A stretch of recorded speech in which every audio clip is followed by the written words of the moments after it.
Good morning. How's everyone doing?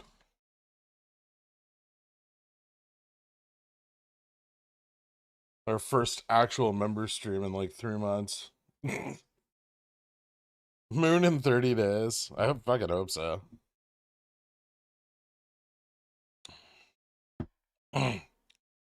We'll see.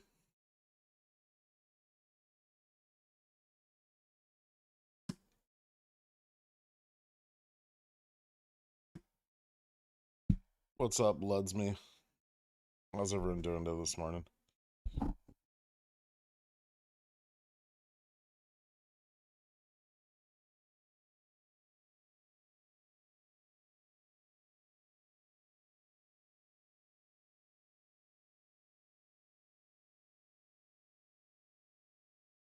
Forgot all about the hot tub stream. Thanks, YouTube. Yeah, they're pretty bad at notifying people. That's why I put it on Twitter and Discord. Hey, Gerg, enjoyed the split in the Rocky Mountains. Nice. Welcome back, Chucky.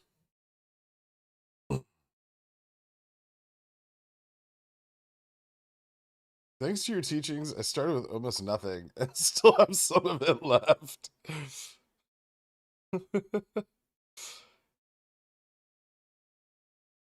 Is this still an actual member stream? Yeah, it's Long Johnson and up. None of the poors, not even the freebie ones.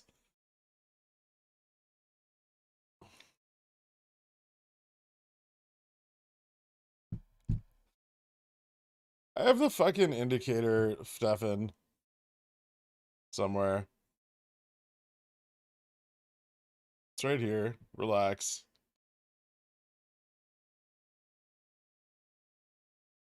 It has an extremely long description.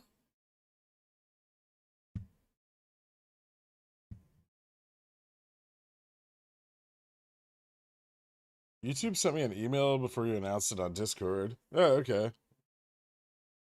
Weird. If the split causes FTDs due in plus 35C or whatever it was, will you be able to see the obligation built up or something indicating it's coming? I hope so. Hopefully we'll see the obligations build up in the ETFs. Right. So if I'm right about the pro rata agreements, and the ETFs are gonna have to obtain those shares, then we should see some hedging of that, right? I mean, that's a lot of the ways we identify positions is by looking for evidence of hedging. Um, that's what's so great about like what Turd does with the ETFs, what JFresh does on GME with the options data, is it gives us insight into the hedging, right?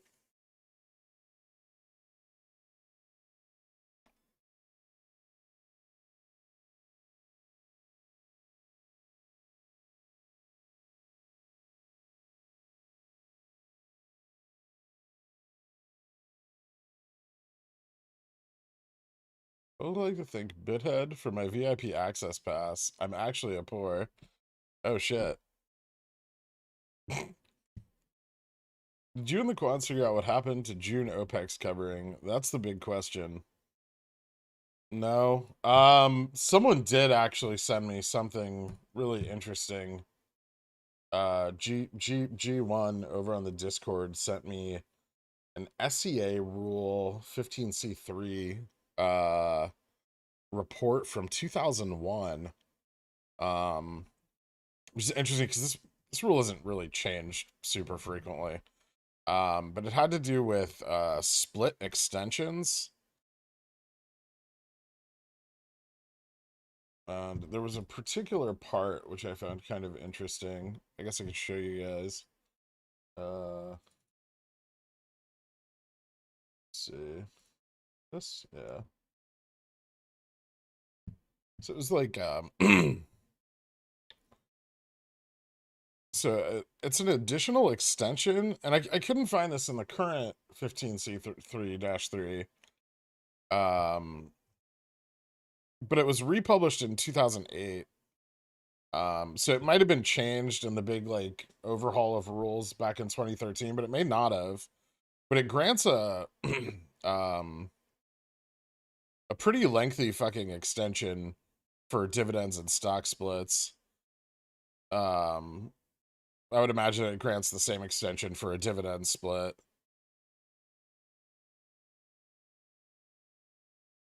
But it has to be requested on the date the deficit occurs, which almost lines up with the expectations from like the Tesla and Nvidia split, but not quite. Like it's close enough to be compelling, but far enough out that it might not mean anything. So I mean that was that's kind of interesting. Um, I'm gonna probably try and back test that and see if there's any evidence of that rule still being in effect in the volume data.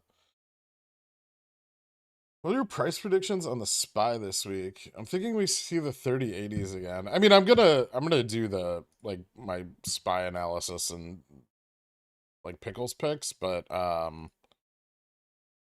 have the chart here so we can kind of cover it. So the SPY broke a little bit above oh shit, I moved that. Oh, there we go. So the SPY broke a little bit above this, which, you know, should have been super bullish, but unfortunately, the volume going, I can't really see it here on the daily. Let me go to the 1 hour. The volume going into the peak here died off pretty hard. There weren't a lot of buyers above 400, unfortunately. There were quite a lot of sellers as buyers, you know, kind of fled at that price point. So I think it's pretty safe to assume that it can move maybe back down to like the what is this? I gotta check what I have set on this. Like the 240 EMA, which is about 387.46, which is it's a significant resistance zone. Or well, support in this case. Below that, this lower trend isn't super reliable. It's okay, but it's not great. I would say below that, maybe like 385, 380. But it'll be a little harder to hit that without some seriously bad economic data or, you know, a lack of pullback in the Fed rate increase. So right now, remember that for, you know, July and August, the Fed rate expectation is, you know, 0.75 to 1. But in September, the current expectation is a lowering to 0.5, like so a lowering of the the rate increase amount. And this is a lot. Like this news is a lot of what created this bullish momentum after SLD, right? But this was before the CPI data came out. So with the CPI data, you know, the Fed may no longer continue with this plan. They're very afraid of inflation running out ahead of their rate increases, as they should be. And so there's a potential that they pull back that September expectation, and if they do, that's gonna hit the SPY pretty hard, or you know the S&P. It's gonna hit everything pretty hard.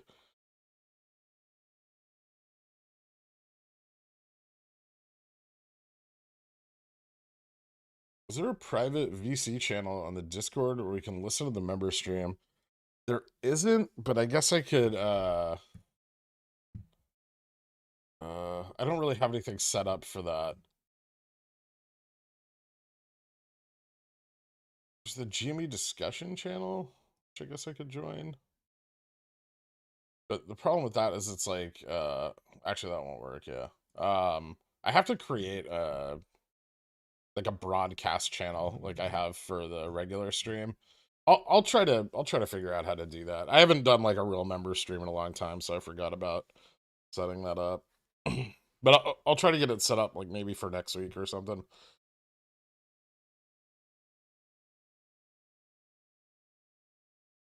I want to set it up anyway because I want to start doing some like discussions in Dillionaires, like after Pickles picks and stuff like that.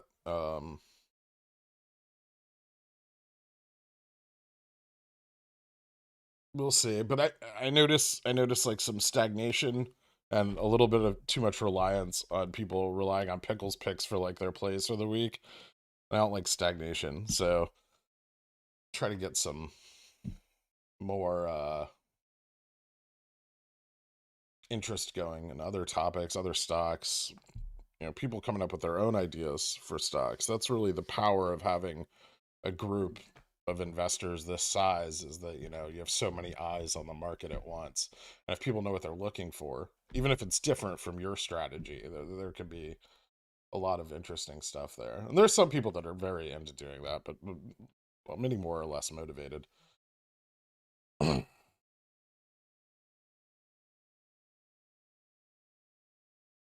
So I'm gonna be, if for you guys who haven't been in a members chat before, like an actual one, I'm usually a little bit behind, but I try to get to everyone's question in some detail. Um,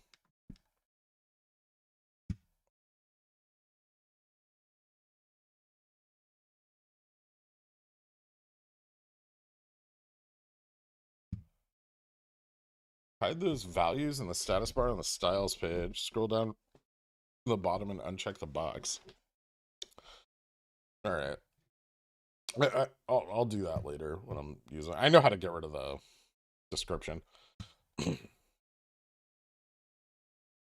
How far out are my SPY puts? August 19th currently.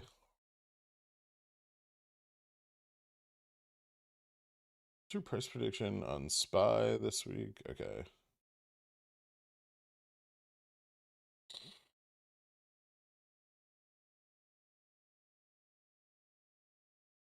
Have you seen the VIX open interest for October 19 for 75C? Market crash before October?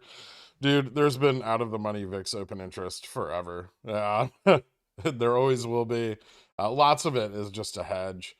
A lot of it's like, sold to open or a hedge. It's not really super telling of like a crash or anything like that. I highly doubt the VIX is going to hit 75 unless there actually is a crash. Even then, it may not. That's really far out of the money.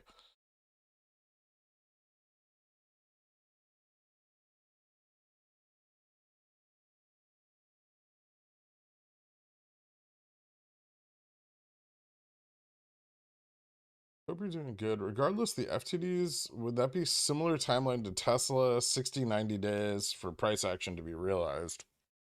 I mean, Tesla wasn't that far out, right?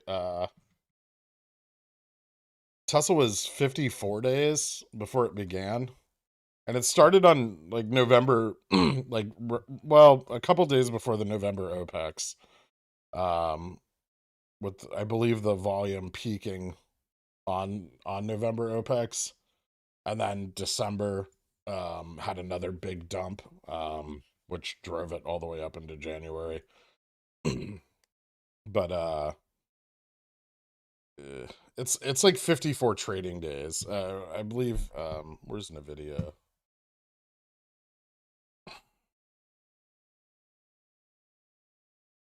So if you go back to Nvidia split right here, it's kind of a similar situation.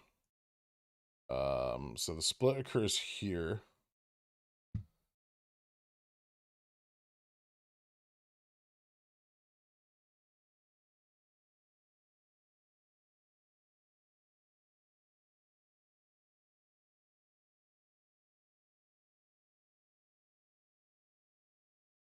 Oop.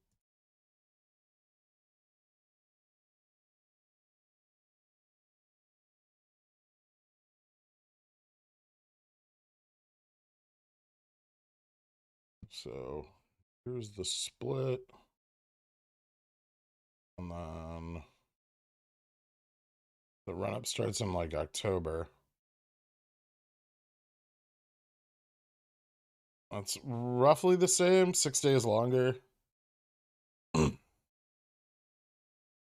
But like the ETF FTDs are kind of realized in the same period of time as the Tesla one before the run up begins. And then, October 26th was like a big peak. And then the biggest peak or the biggest volume move was on November 4th, which is interesting in its relation to GameStop, at least, with the big run on November 3rd. Um, but a huge amount of volume coming in on November 4th, 5th, out through the end of the month, and it hit its high on November during November OPEX, and then that was, it, right? And it's continued to run during OPEX periods, March, May, July, a little bit more than GameStop, maybe 45 to 81. Yeah, it was a pretty big run.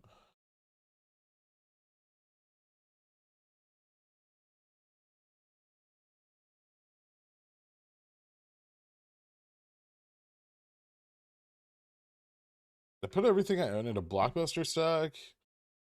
I feel like you knew I would before I even did it. I figured as much.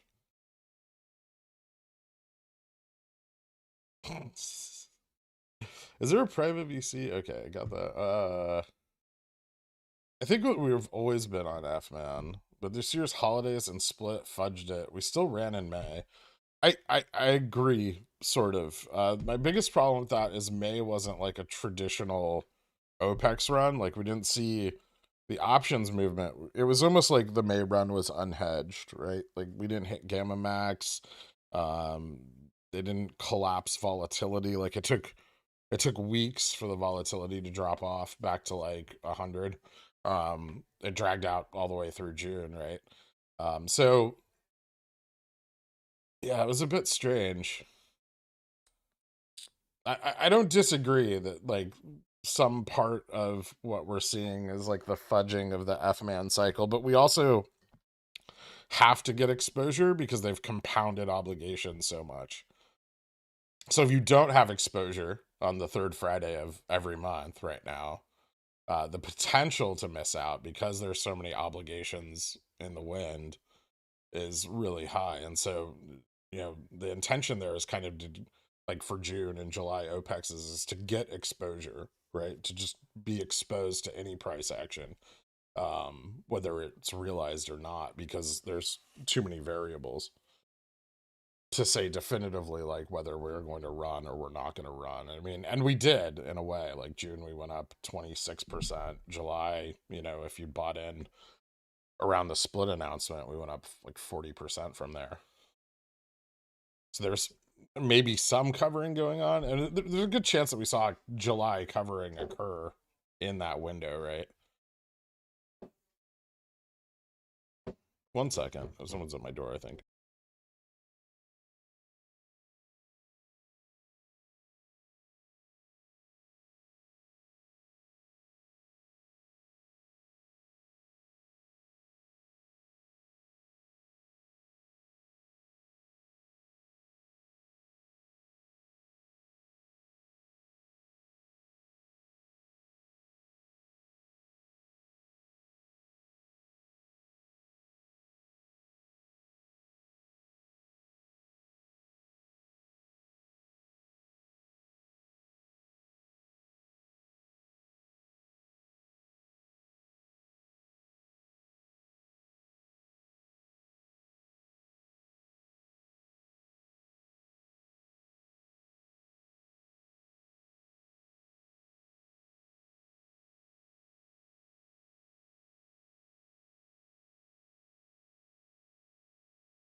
Sorry about that. Where was I? It's safe to say we could use the resistance levels of Jimmy and divide them by 4. Not really. To some degree, sure, but the options chain has changed too much. And GameStop is far too influenced by its, delta weight and strength. So no. I think it's drastically different now.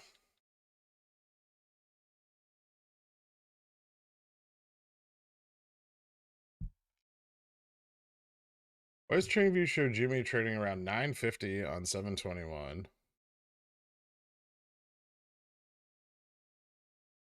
721.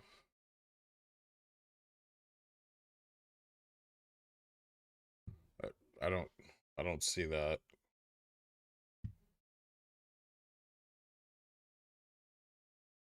I see a low of 37.29 with a high of 40.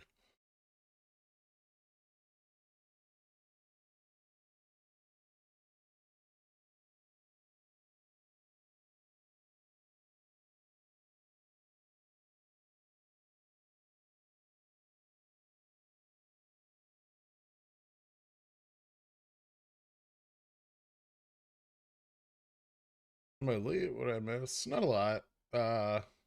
Still behind. I'm at around 12:38 p.m. right now, guys. I had to miss the Friday stream. Assumed you've already covered this. Okay, yeah, I don't see that on here. Bones. If I put $1,000 into Blockbuster stock to own the whole company, uh, yeah, I wouldn't probably be too interested in buying Blockbuster's dead stock. Wouldn't they just create like a new company or something?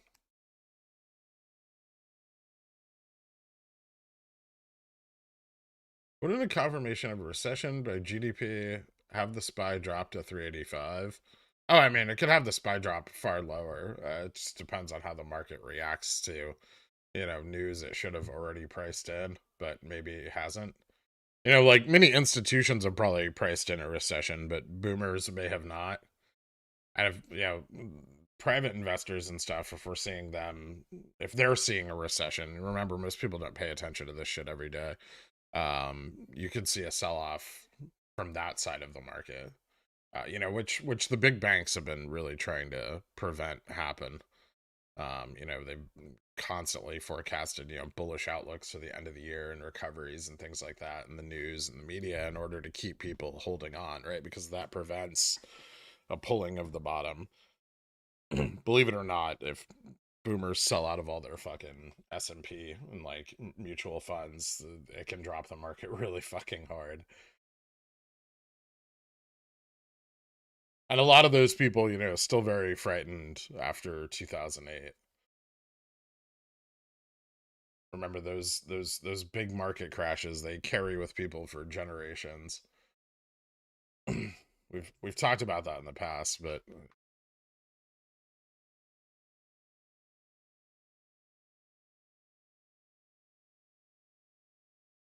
interestingly, the GDP numbers come out the day after the Fed rate proposal. So I believe the Fed rate proposal is Wednesday, and then the GDP numbers come out Thursday morning. Not that the Fed doesn't have access to those in advance. I'm sure they do, but so it may weigh in their decision, but their decision may have already been decided in advance of that data being available.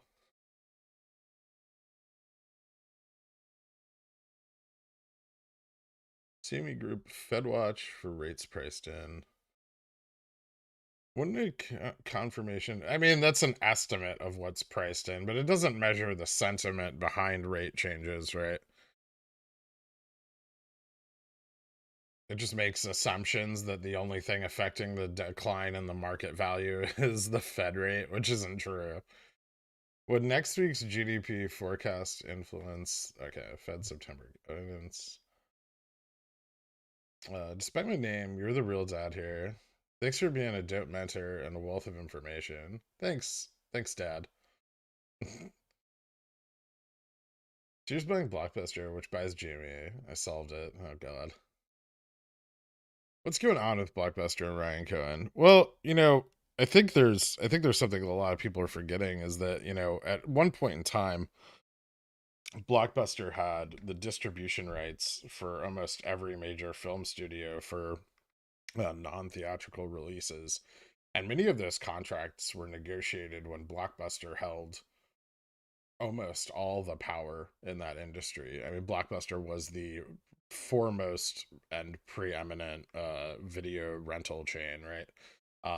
And so they had distribution rights from almost every major film studio, if not all major film studios. and getting contracts, getting your movie distributed through Blockbuster was very important for big film studios. And so some of those contracts are extremely favorable and long lasting. And it could be that many of those contracts are still in place. And distribution of video data in tokenized NFT bundle of some sort. I don't know how they'd facilitate it. Probably like a proprietary player with the token allowing you access to the film could revitalize that now dead industry of on-demand movie viewership. That's on wheat. Yeah, they fucking. Well, I'll get into that in a minute, but yeah. So Russia negotiated uh, an agreement with Ukraine to allow the export of wheat over the weekend, and the like one of Ukraine's largest ports in Odessa was hit with missile attacks this morning while they were preparing grain for shipment. So interesting, right? We'll see what effect that has. I think a lot of the underpricing of wheat is on the hopes that things turn out okay.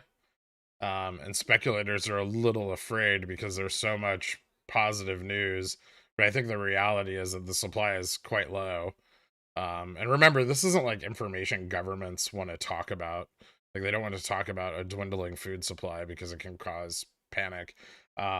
Especially smaller governments worldwide, you know, and maybe less developed countries. So, you know, the lack of a news cycle pushes away speculation on wheat, but you know, the reality is that the US's crop is coming in short, and the largest producers of wheat in Europe are also likely to be coming in short. I think even China's crop is not looking particularly good this year. So yeah, it'll be interesting to see how it plays out into like the latter half of the summer and the fall. I don't recommend speculating on wheat to anybody. It's a risky play, but if it hits, it'll hit big. They're pickle in my jar. Russia also signed the Geneva Convention saying they wouldn't bomb civilians. I don't think that the wheat play is actually dead. I mean, I don't either. I've stayed in it this whole time. Um, but yeah, it's interesting. BMG. It's really interesting how it's gonna play out.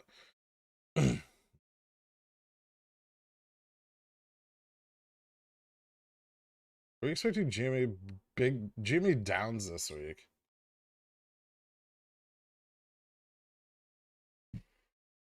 Yeah, I think so. I think we could see like a fall back to the like $28 range potentially.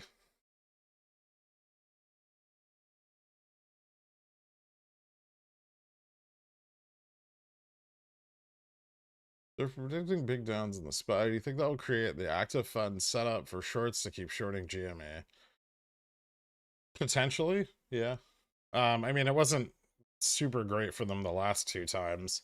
They got us down, but not a lot. I'd be wary of that, by the way. Be wary that, you know, they may not be able to drop the price that much. GameStop's a lot cheaper now, and dropping the price sub $30 could really attract a lot of interest.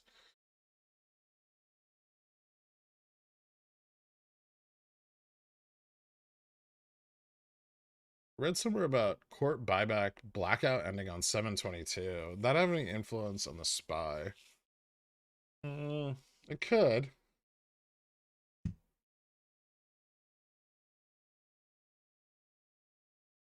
Maybe. I don't know if it'd be positive, though.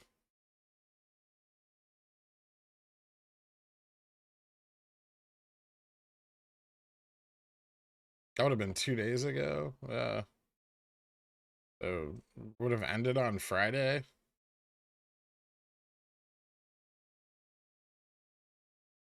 What is it? Uh, was it after market close on Friday? Or was it effective on Friday?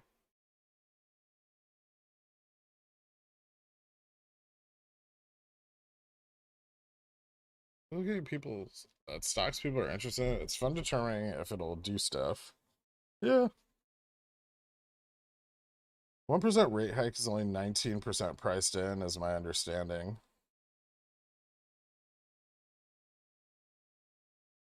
Can you restate which IBKR data feeds should be paid for as a minimum?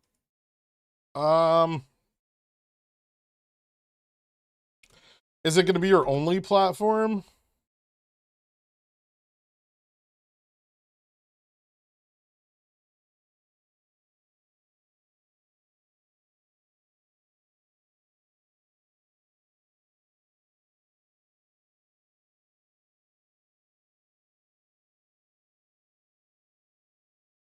You probably want like uh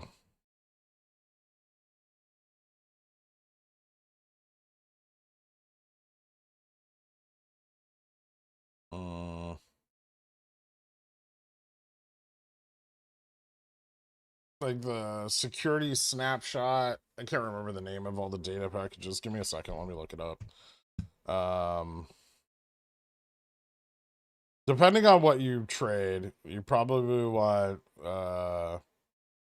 all the, like, for options, you want all the CBOT or CBOE data. You want like NASDAQ, all the NASDAQ data, all the NYSE data.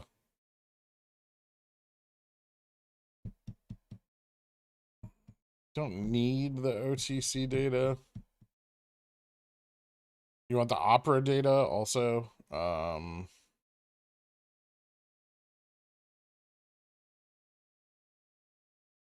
That's probably it. Most of them are pretty cheap if you're non-pro.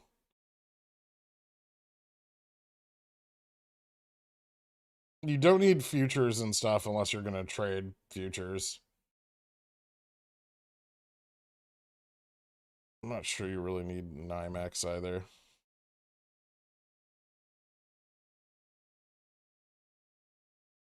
But MX Arca, BATS, NASDAQ, and NYSE are pretty important. That's if it's your only data source. Sometimes you'll get overlapping data from other sources. That's kind of what I like about WeBull, is you get a lot of that for like $9.99 a month.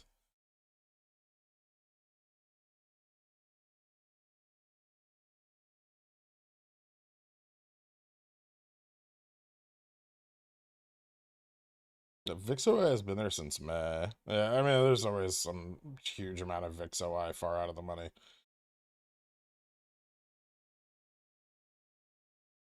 Give it to me straight, Zach. I can take it. Is BBBY dead?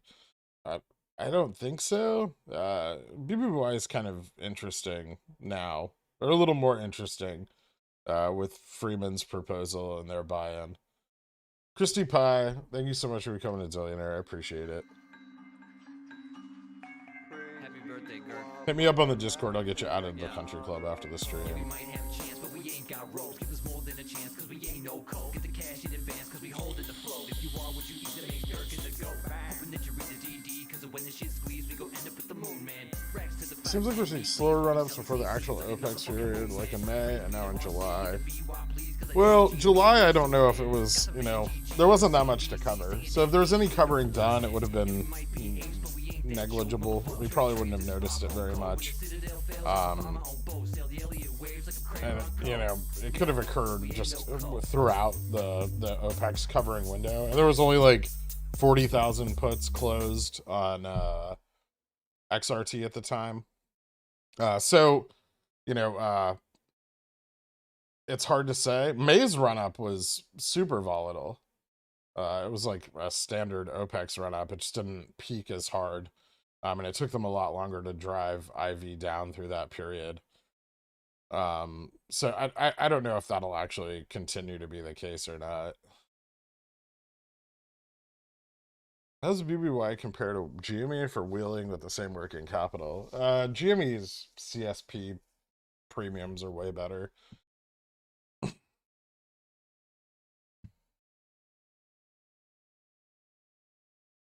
Thoughts on Jimmy cycles overall now? Okay, covered that. Did you see Jimmy going back to the 20s this week?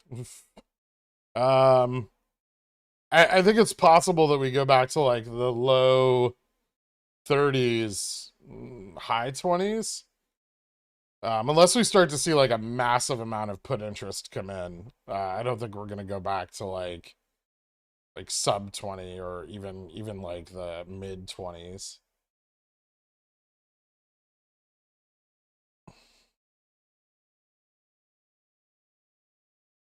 Is there significance in T 90 days from slip date? Slip date? What do you mean, D's perk?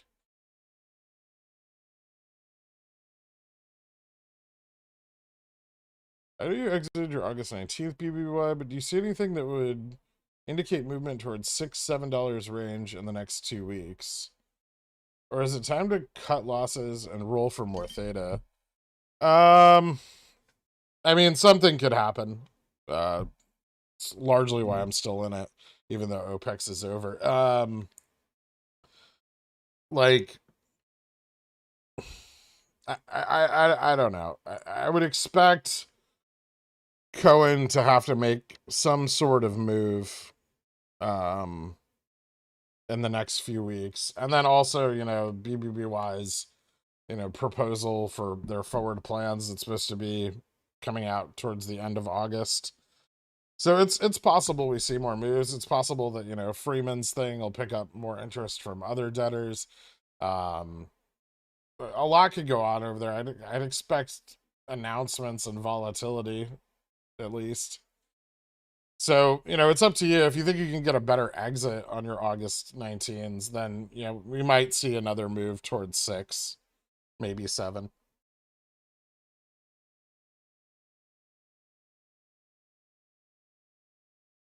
I didn't think we had a member stream anymore. Yeah, we do. It's just been there's so much GameStop focus over the last like 3 months that we really just haven't had a chance. Because everything's always so GameStop focused that it's might as well just open it up to everyone. Any plans to play Sherwin-Williams earnings this week? Seems like a no-brainer. I mean, kind of. I have leaps on Sherwin, that I'm still in. But yeah, there's my biggest problem now is it's kind of running out of room to the upside. Earnings is what? The 27th? The morning of the 27th? You could. I mean, you're not getting in at a terrible price. And if earnings beat again this quarter, it could be really good for them. I think quarter 2 is generally good for them anyway, because construction picks up. So maybe target a retest of like 263. IV is going to be a little pricey, but probably not too crazy. It's like 263. Maybe it moves up to like 270 again.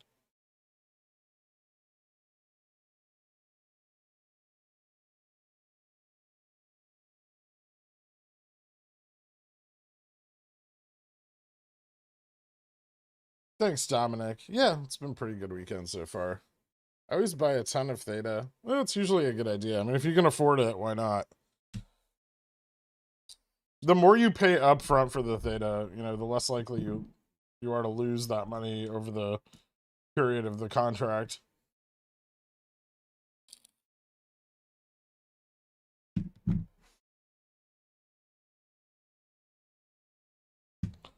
Would you go over what to watch for when entering spy puts next week? I entered most of my spy put position Friday, but I'm going to DCA into more over the course of the week. Thursday I would have told you I would have waited for a test of 395.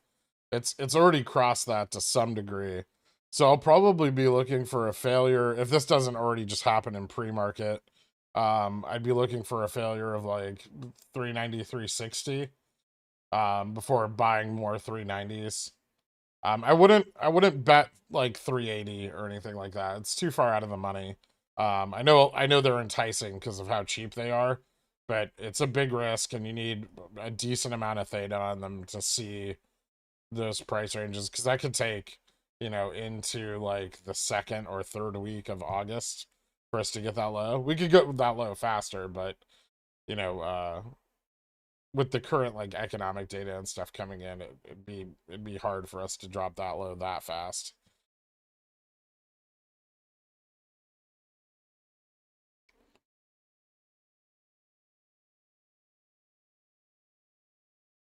Now, if more put interest picks up on Monday to the downside, it's possible that it'll start to accelerate, and we'll get like one of these like gamma, like downward gamma squeeze type events like we saw here, or back here.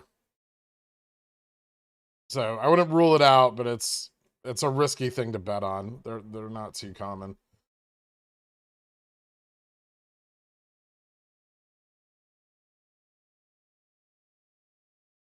The SPY puts I know are for August 19th. Do you still think the SPY hits your PT next week? I mean, it already hit my 395s. Um, I think it hit 394.39 in after hours. I'd expect it'll probably come down more when the futures market opens.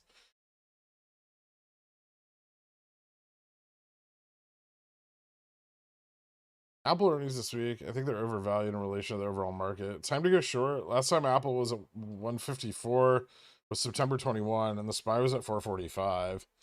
I agree that Apple's pretty overvalued. I don't know how hard it's gonna fall. I don't really like betting on the short side of Apple, but some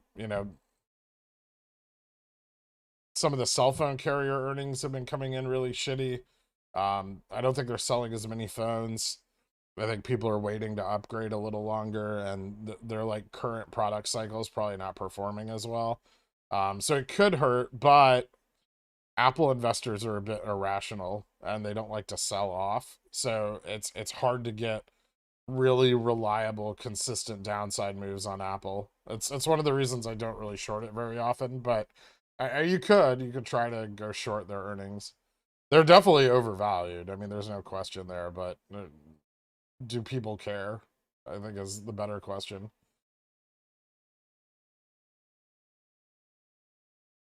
Are you looking at August OPEX or any significant run on GME? I mean, I'll be getting August OPEX exposure, yeah.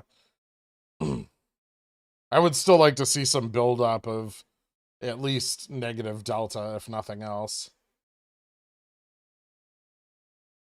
Are you waiting to sell CCs? If so, how long? Probably Tuesday this week, and then I'll sell some. I had an order in Friday, I just didn't get a fill.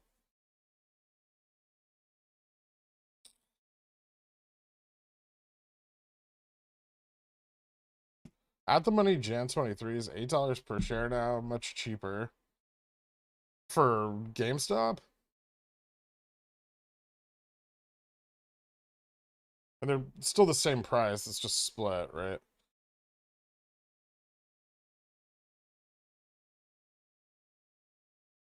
How's the magical tip touching indicator thing doing? Going to be working post split? I think we're getting it working for post split. There's some weird changes in like the way it weighs liquidity. And so we need to modify it for that. It could be it could be probably about another week, maybe, before we have anything to show. We'll see.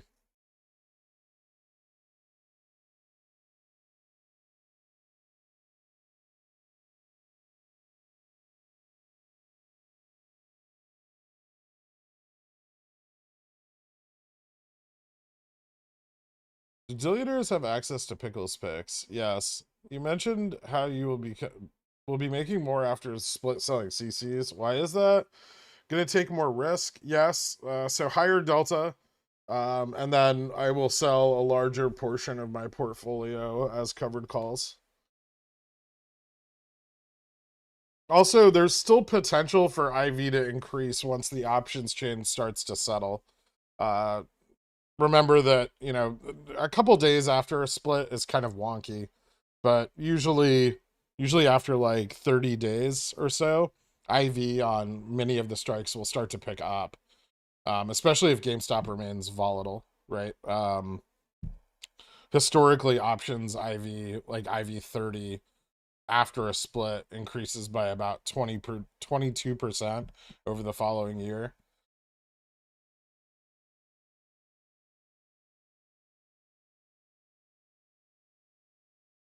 Are you still looking at apartment REITs?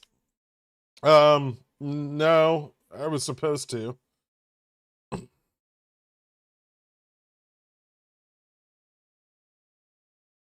I had a couple written down somewhere, but I hadn't finished researching them. My biggest problem with anything real estate facing right now is I don't think the real estate market has seen the brunt of the hit that it's going to take. And I don't think it will still probably for at least 6 more months. So I think there's plenty of time to look towards real estate to try to time a bottom.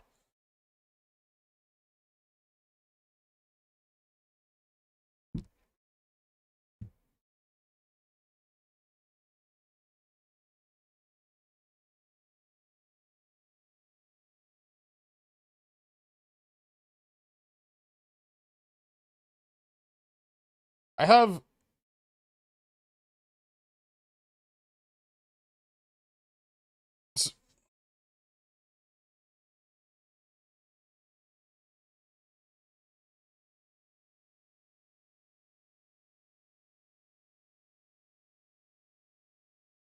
oh, okay, never mind. What do you think about selling CCs out to August 19th? Strike at 40. Too soon to do them? I don't know if I'd sell them into the week of OPEX. Maybe August 12th. I'm not particularly fond, unless it's way the fuck out of the money. I'm not particularly fond of selling into like options expiration date like that. Hold on, I think I kind of gapped down in the chat here a little bit. 1 second. Okay, so mention about CC selling. NVIDIA had 3.8 million fails on split date, worth 237 million, and another 4 big days around there. Interesting. I have the NVIDIA FTD data. I think we have it downloaded in our database. There was a lot. I would expect GameStop's fails to be higher in its ETFs than NVIDIA's, if anything. But fails on its split date are irrelevant. You're looking for fails in ETFs that it's contained in. The TradingView glitch only happens on smaller time frames. I'm sure it's just a glitch. TradingView's data isn't the best. Are there any previous support resistances and lines from Feb 2021 when we touched the $40 mark? No. Those wouldn't be valid anymore either, right? Because options pricing was still like the options chain has dramatically changed. Like our support and resistances historically are not going to be the same anymore. And dividing by 4 isn't sufficient to account for the psychological shift in options buying. You think there's any positive price action on the table for T+2 for this week? Or do you think they squashed it with Friday's action, more Monday push down? I think it'll depend what happens tomorrow, but there's some on the table. There's definitely going to be options exercised because of the split, right?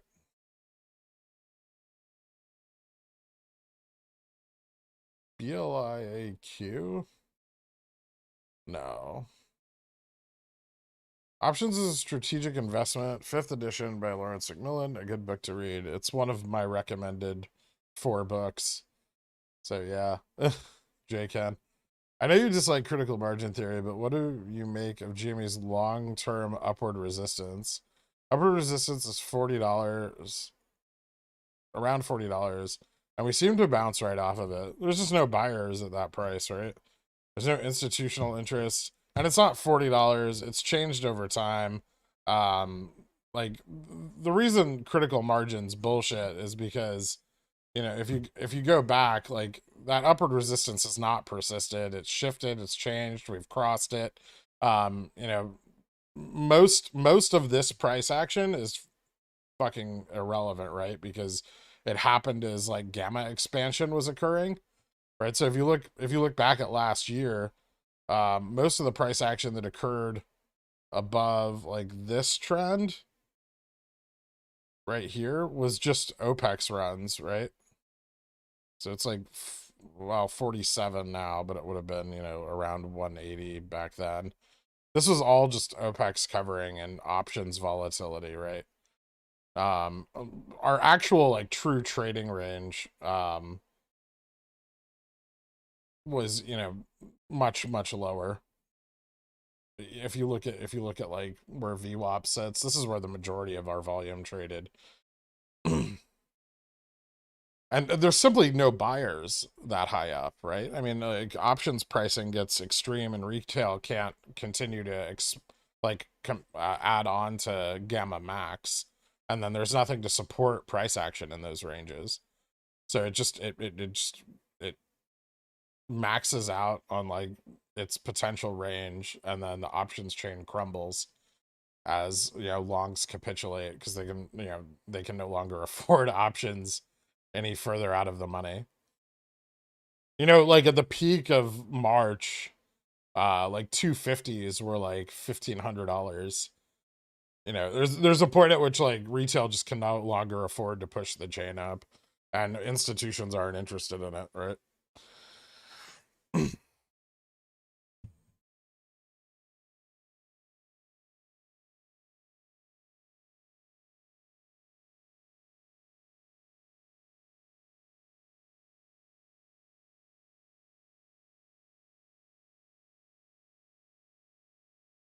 Yeah, I mean, we'll have some support at round numbers, so 25. I filled in a couple that I think are going to be relevant right now, and we've kind of adhered to those. Like 35, 36, 37, 50, and 40. There will be more to the downside. I feel like 3250 will be pretty strong still. That's, you know, and then probably like 30 and 2850. But we'll have to see how people decide to buy the options. Like there's a lot of weird strikes on the chain now, and those may not be very popular.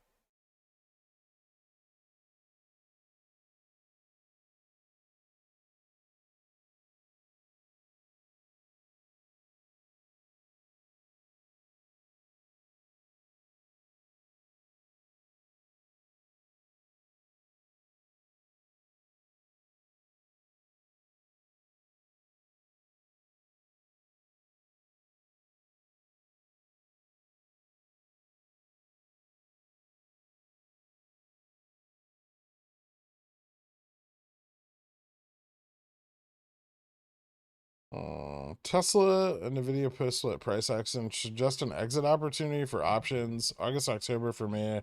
Planning on cutting them this week, but willing to wait if precedent hits at a small bump. Yeah, there could be an exit opportunity, or also an opportunity to sell covered calls, Jedward. I agree. In the next like week or so.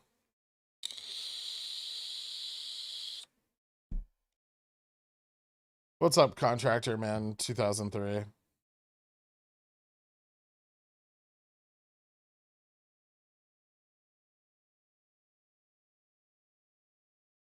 What wheat ticker do you hold? I have JJG and wheat.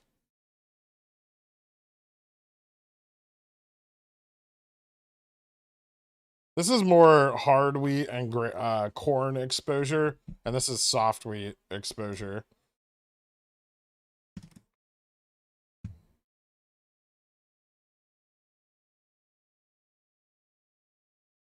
So you're buying wheat expecting short supply and futures will increase?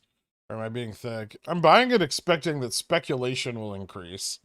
I don't plan to wait for like actual supply to be realized, right? I just want speculation to pick up heavily, and then I'll get out on the pump so to speak.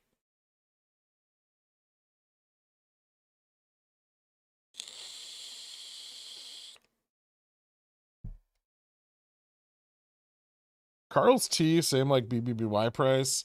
We keep thinking they both have nowhere to go but up, and are continually proven wrong. Oh boy. I hope Carl's here for that, JT.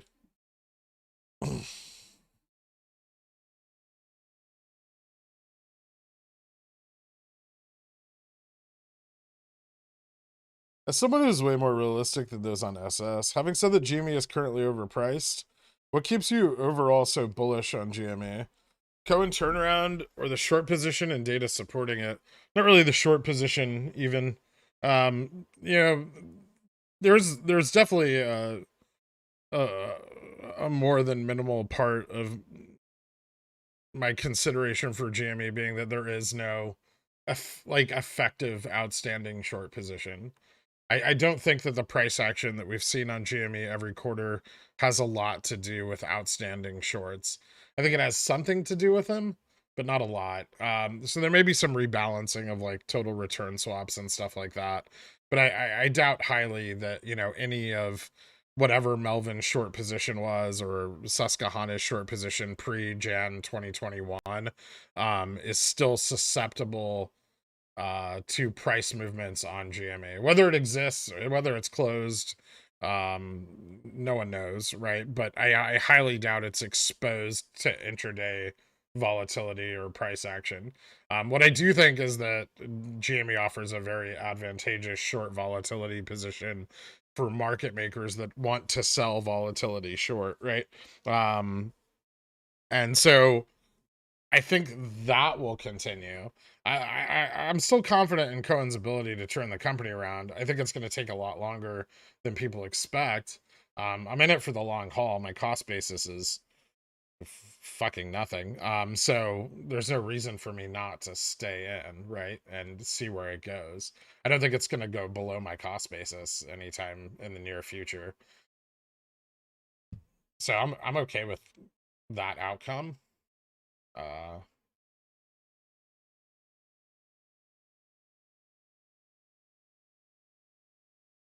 Yeah, but I'm looking for a bump, Duffman GT, before I start selling CCs. I think there'll be a better opportunity to sell them than our current price.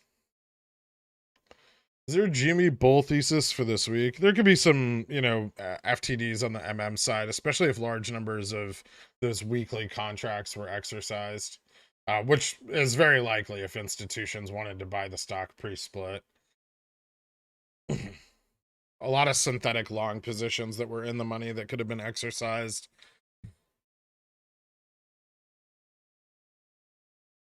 And also closed the day Friday in the money.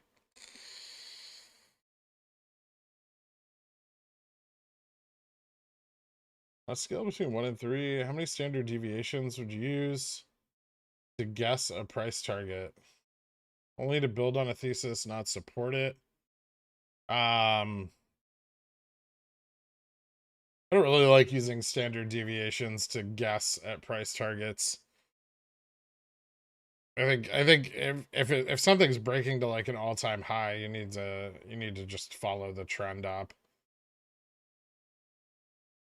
Like using a standard deviation isn't going to necessarily benefit you in any way.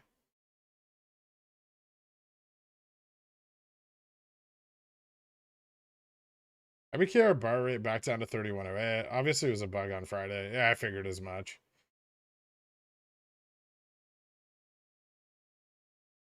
After close Friday. Okay. Can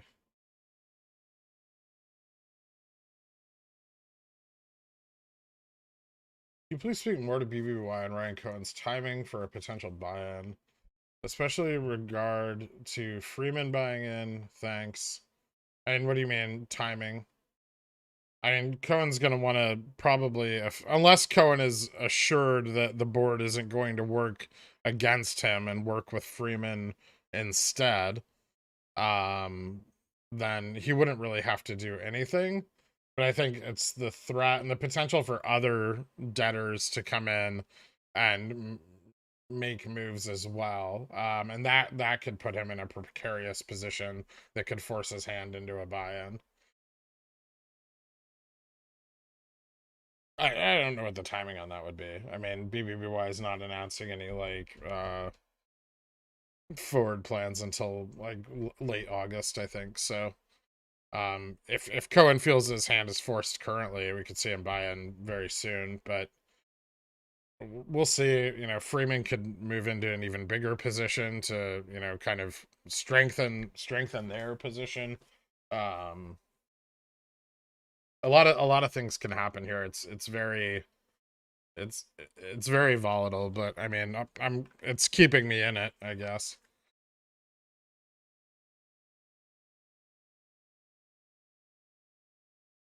If you remember a while ago, I asked you about an upstart breakout above 90. Check out that steaming pile of garbage now.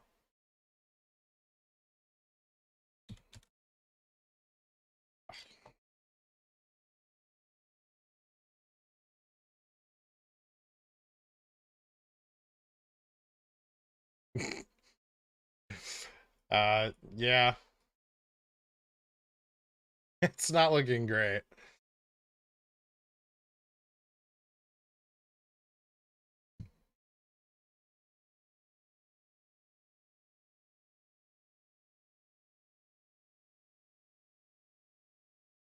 Will you continue to average down your BBBY now after the Freeman buy-in and new potential for Cohen response and an activist investor duel? I might try to get my cost basis under like $9. We'll see. You know, that's really money I'd rather have deployed elsewhere. I kind of already own a shitload of BBBY. So, yeah, I don't know. If I have like extra money to throw at it, I'll try to get my cost basis down below 10.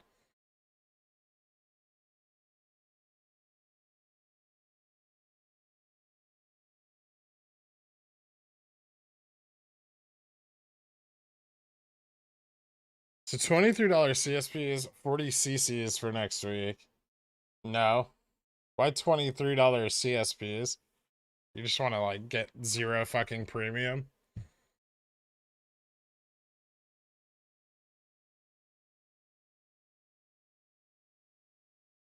$40 CCs don't seem so bad, especially if we can cross 40.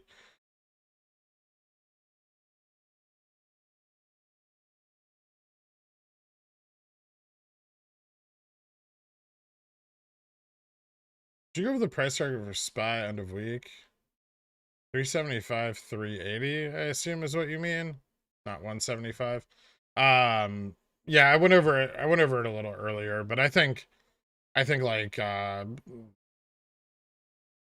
maybe a drop back to like 387-ish over the course of this week. Unless we get like enough like like enough acceleration on the drop due to short positions.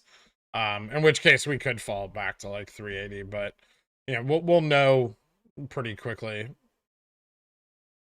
Probably by Wednesday based on like put positions if it's going to accelerate further down. But right now, I wouldn't expect the next couple days to have that much downside, honestly.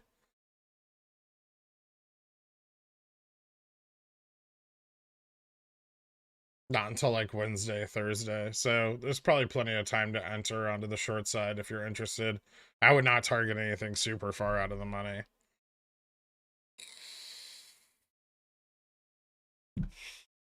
If economic data is bad, CAT could kind of finish up its rally right here. It could fall back to like the $76 support, maybe even back to like 72 over the next week or so. So that might be another good entry to the long side of CAT. Do we have a lot of negative delta going into August OPEX 2021? Yeah.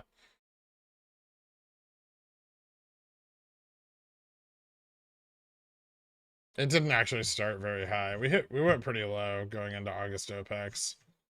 Uh We hit like well, we actually hit a low like the week before of Jesus. And at the time, like 145. And then, you know, we went up like $12 to like the next low. And then, you know, rocketed out of it. November OPEX we hit on positive delta. But that was because, you know, we went up like on November 19th, we went up like $30. There was still a lot of put closing, but not nearly as much as, you know, like our other runs like March, August, May.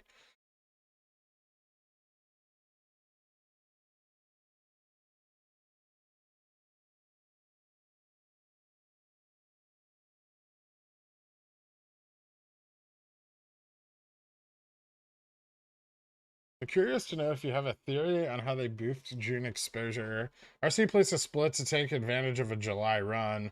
150 split price seems like a fuck you to RC. Thoughts? I mean, a bit. Although, you know, 160 was kind of the low range of where I expected them to want GameStop to split. So I think it worked out still in their benefit. 180 or 200 would have been a lot better as a split price, obviously. But even 160 is significantly better than like the 100 to 120 range, right? Where they absolutely did not want the price to split. So he still got some of the expectation realized. You know, I mentioned earlier in the stream that there was like an addendum to 15C-3 from 2008. I shared it on the stream earlier, if you haven't watched it yet, but there can be an extension of failures for splits and dividends that can create a 45-day settlement period. So that could be some of the reason that we're not. So like they may have failed June obligations and then gotten an extension due to the split, but the rule is really old, and I'd want to see like an updated and a more updated version of it to confirm that it's still in effect.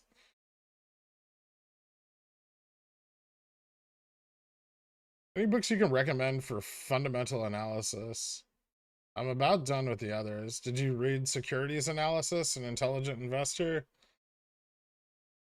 Those are both fundamental analysis books. There's a few other ones I could go over, but those pretty much cover most of what you need to know about evaluating a company. You need to learn the, you know, different metrics like free cash flow, PE, all of that. And you need to learn when to use them. But that's more practice, and you need to go out and create valuation or valuation analysis of different companies and keep practicing using this till you get used to it.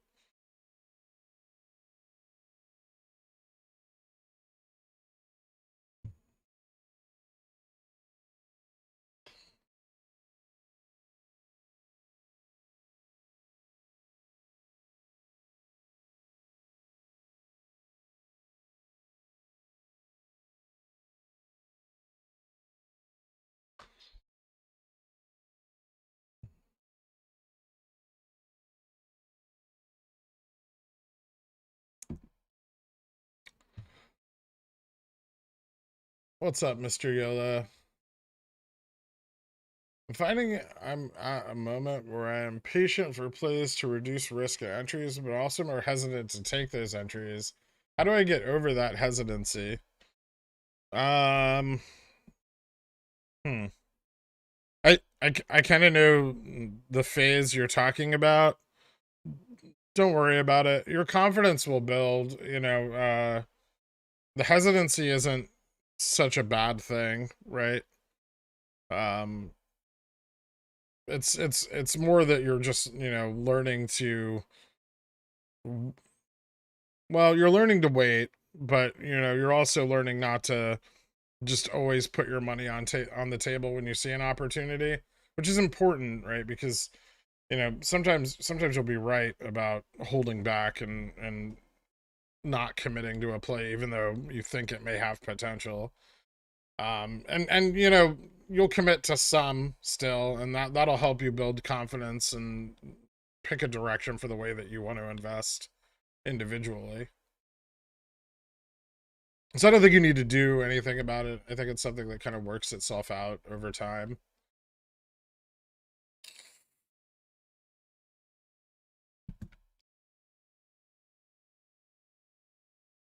Do you recommend a third-party application to trade on IBKR, or can you use their TradeStation software? It's up to you. There's a few there. You can use TradeStation. You can use, what is it, like TC 2000 or whatever the fuck it's called. That one's okay. You can use TradingView also with TradeStation. I don't, but you can.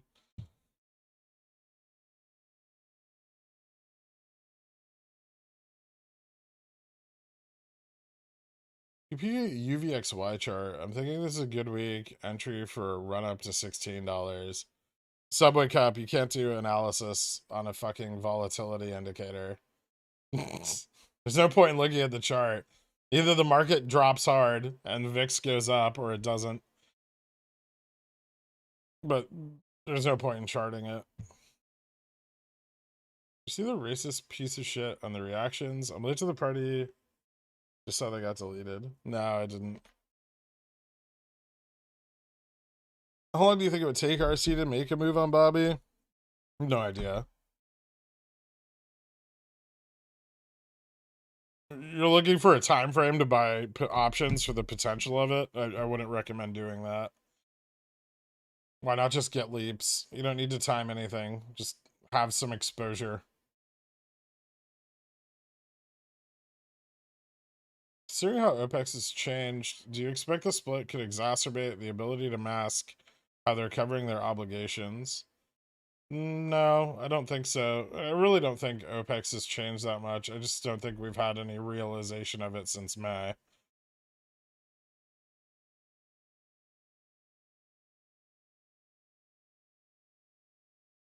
I think they may have pulled back volatility shorts during the period from the split announcement till now. And we'll see if they re-enter. They may not. There's always other stocks.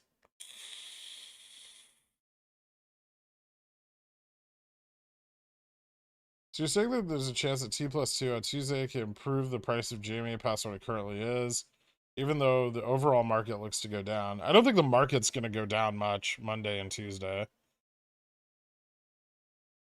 Like, there's just, I mean, unless futures come in really fucking bad tonight, or there's some other terrible news. Monday and Tuesday will probably be mostly stagnant in like the 390 to 395 range. Before like the Fed announcement Wednesday and the GDP announcement Thursday.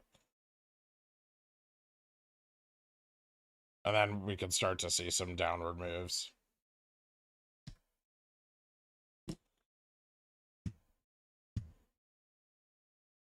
Also, when does GameStop really give a shit about what the market's doing? Besides active fund pressure.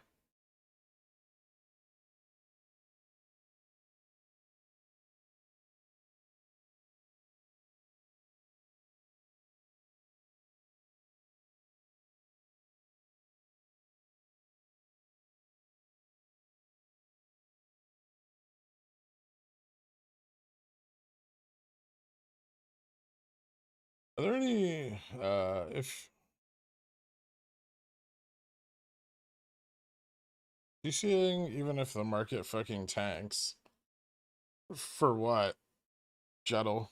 You can't, okay, so something about these. Don't bring up, like, don't ask me, like, incomplete questions. I won't have an answer for you. It's a waste of tagging me.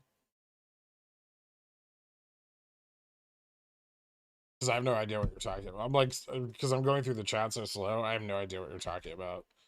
DCing what if the market fucking tanks? Do we have a lot of negative delta going into August OPEX 2021? Started pretty high before it, I remember. Okay, I answered that already. Yeah, we did. Am I kind of far behind? Did I miss this? If you had a straddle on the spine, both sides were in the money, and you had to take your family to the river on Monday, how tight would you set trailing stops on each side of the play? I'd probably set a tighter one on the long side. Okay. Oh, weird. Why didn't you sell the long side before the short side crossed over? That's you found yourself in a very weird position, Foundation. Like you have so you're short here, long here, but the price I assume went over here at one point. You probably should have sold the long side up here and then gotten exposure to the short side on the way down. But yeah, I probably wouldn't want to hold the long side a lot longer.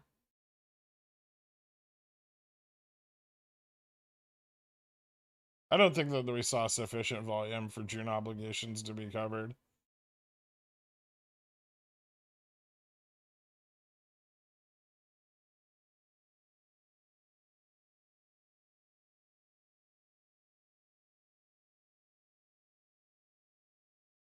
Are there any noticeable IV patterns during OPEX? Last week we spiked to 150. We didn't hit 150% IV 30 last week.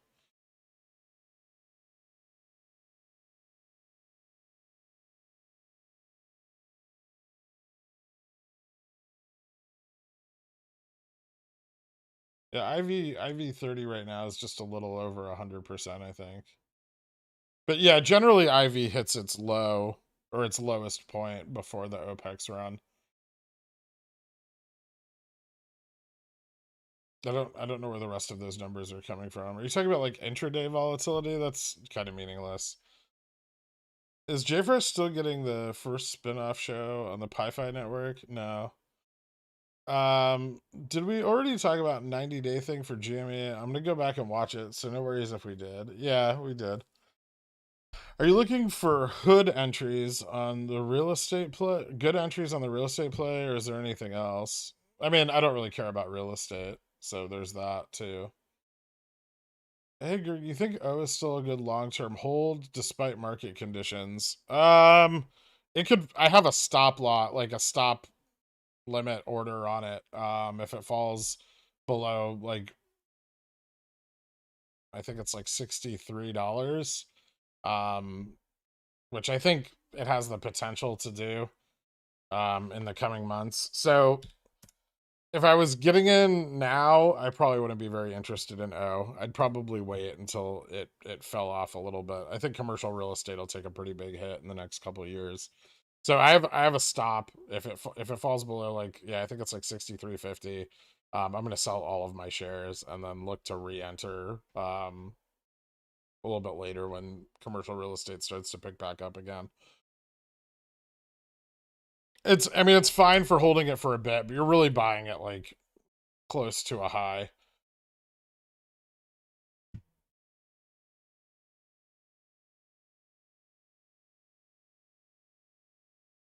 How do high yield ETFs do in a recession? Are there any you like? Not particularly. To be frank, I really don't like dividends. I own some stuff that has dividends. It's kind of like a backstop, but even the yield on my dividend stocks is minimal.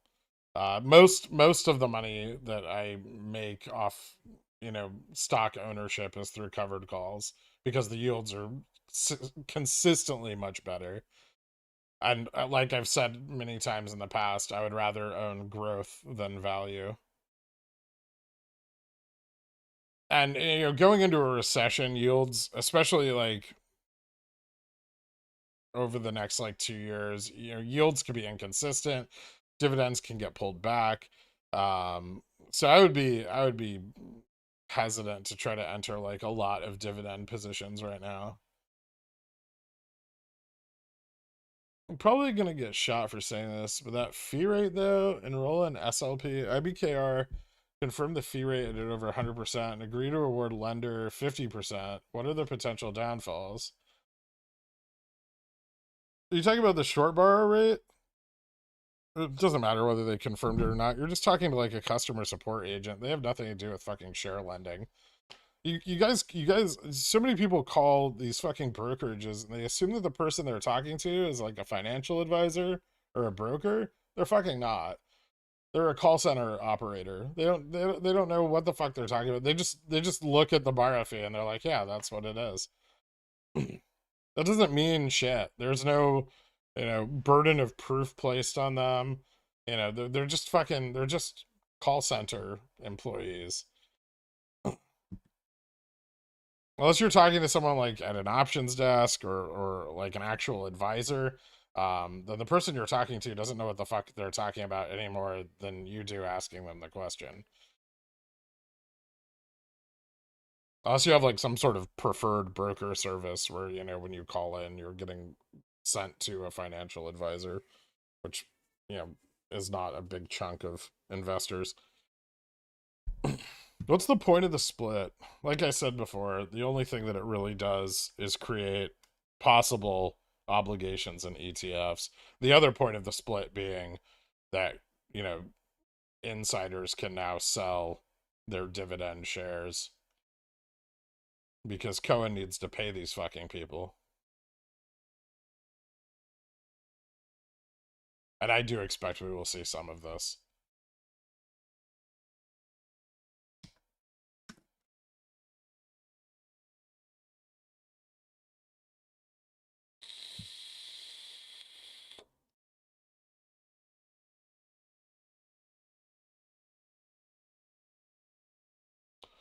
Been in and out of the stream. What's the plan for you and CCs this week? Wait till Monday, Tuesday to sell 0.1, 0.2 weeklies.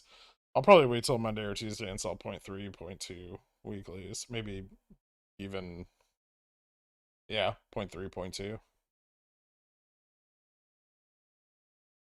What are you looking for to see if the cycles on Jimmy will continue? Um, consistent creation and XRT, the hedging of that creation, uh, options interest to pick up on GME's options chain, large negative delta, significant short positions, like synthetic short positions via in the money puts. All the same shit that we look for in any other OPEX period. In Pickle's picks, I get that price target is where you take profit. How do you approach the mid and risk lines? Well, risk means, if you hit your risk, you're out, right? Mid is where you should consider beginning to take profits. And then the price target, if it's realized, is where you should finalize taking profits or, set your stop very tight, and then continue to follow the trend.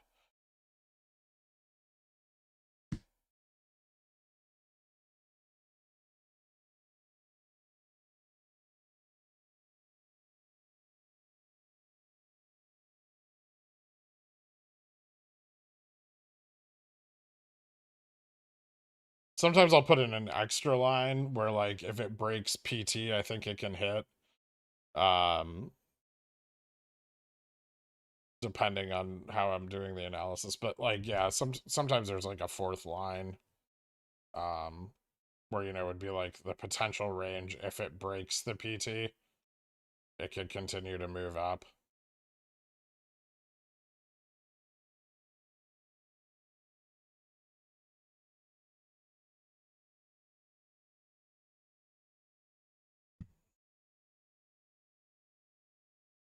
But 250 weeklies or 30 DTE for what, Jettle? What's the second time you've done that? I don't know what you're talking about.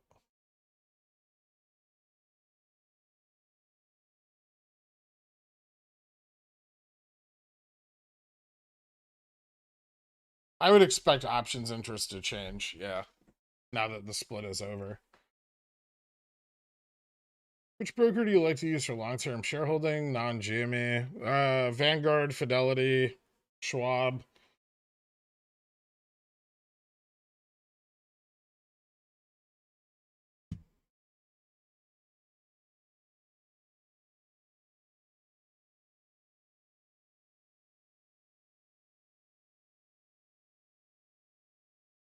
So curious to know if you have a theory on how they boosted June exposure. Okay, I covered that. Sorry, I'm kind of hopping around a little bit here, just trying to catch up. I'm still really far behind.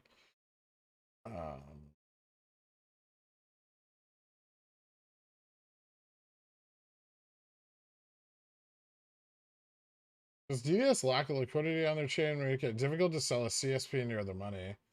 I don't think it would make it difficult to sell CSPs. I think it'll make it difficult to get a good fill on the spread.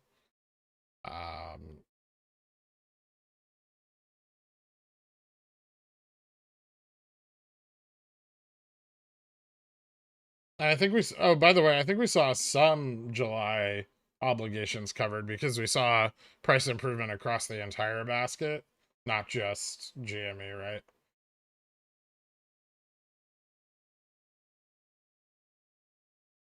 Any thoughts to buying more Snap after this week? I don't know. I have kind of more than I want already. I might average it down a little bit. Any thoughts on UPS? I know you don't play earnings. Earnings Tuesday plus market and JB Hunt had good earnings last week. Martin, maybe bump back to 200.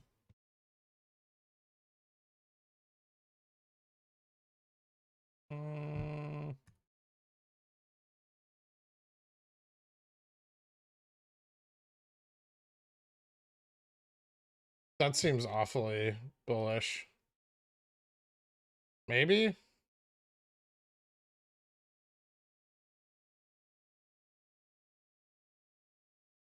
July 26th morning. Estimate 3.6.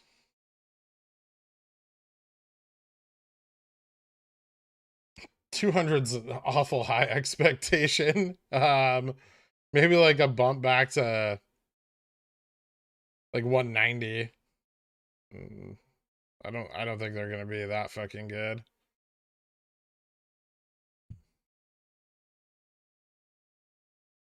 But yeah, I don't play earnings, so I don't really give a shit. You can play it after. Why try to play it before the unknown event and not just see if they beat earnings by a large margin and then buy after and capture what's left of the move?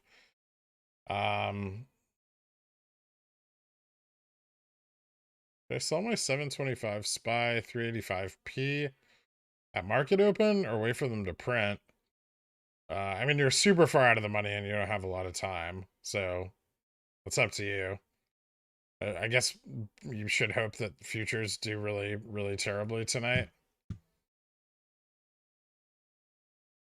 Did you see RC double down into Bobby, cause a gamma squeeze? What's the max that you see it going? I mean, if it starts a gamma squeeze, there's no potential max. So like 20, 30, it's irrelevant. It would just squeeze to wherever it squeezes and gamma and the chain collapses.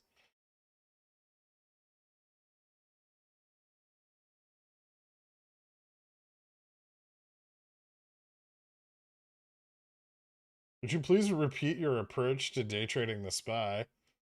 Oh, I don't have an approach to day trading the SPY that I share with people. So you don't have to worry about that. Yeah. You're going to have to figure out how to day trade the SPY on your own. I'm not here to teach you how to trade. I'll teach you about risk and analysis, but I'm not going to teach you how to trade.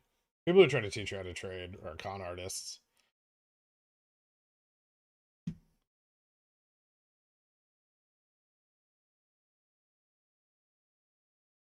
Is it a good idea to use VIX as part of an entry signal for every single entry on a stock? No. VWAP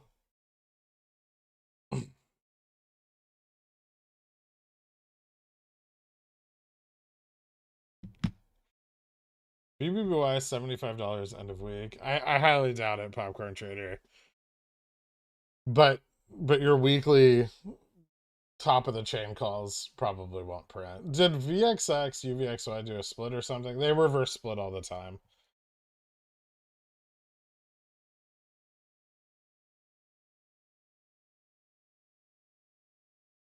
Jan Feb 2020.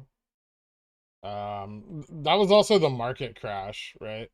like Feb, March, April 2020 was a market crash. Lord of the Lard.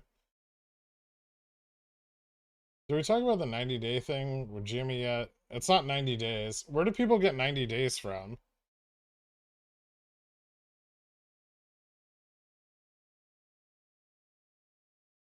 It's either the next OPEX or the next ETF rebalance.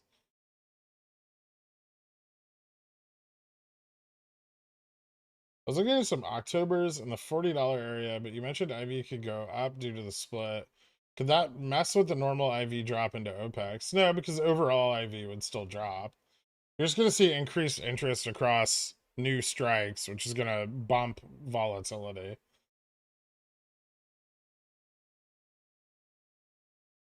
Retail anchored commercial investment. Not really. You had mentioned going over your dividend stock on the member stream. Could you please share what you are in and what you see as good plays during recessions? Uh, I mean, I shared it Apex. If you look in the Dillionaires Country Club, I posted it in there. But my here, let me pull it up.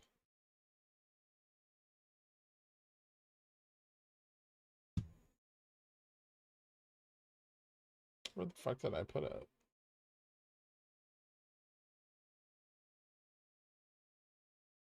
This is like the extent of my current covered call slash dividend portfolio. I don't know if any of these are particularly good recession stocks. Campbell's probably is. O's probably fine, at least for now. And SCHD rebalances often enough that it should remain moderately consistent.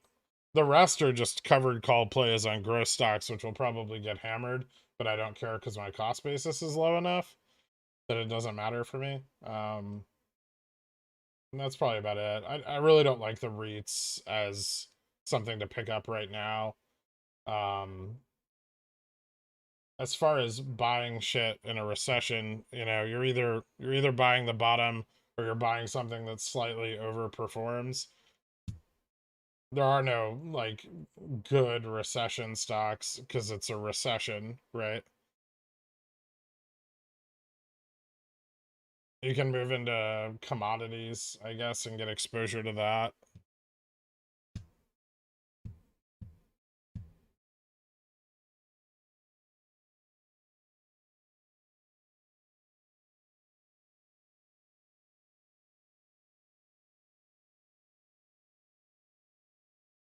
Tesla 780p August 5th, too aggressive or reasonable?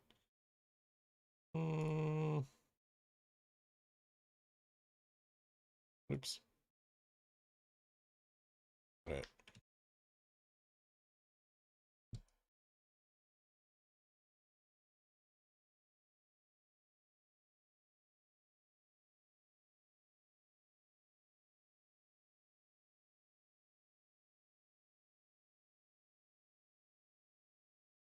A little too aggressive, and you're way the fuck out of the money. Why do people try to make these plays?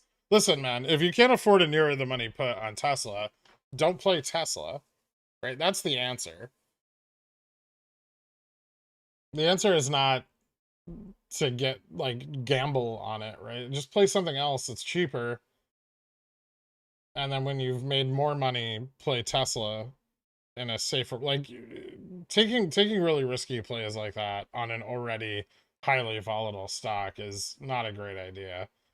It could print like I could see Tesla falling back into like the 773 resistance.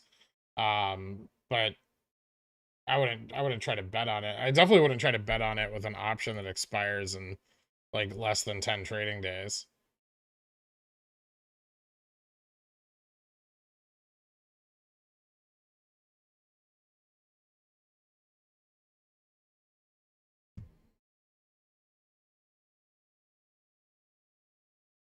Yeah, I know about QILD.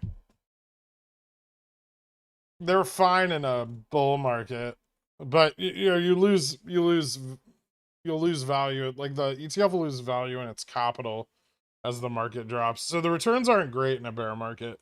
You want like a stagnant market or or a slightly bullish market for that to be a really good investment. Remember that, you know, covered calls are not bearish, right? They're mostly hoping for stagnation. That's their best case scenario. Or even slightly bullish.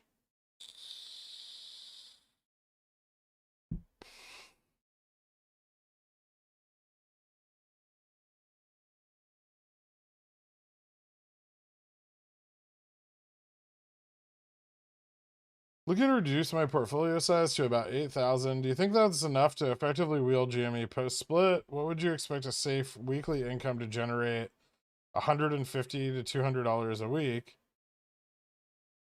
I think with CSPs on GameStop right now, you could generate more than $200 a week with $8,000.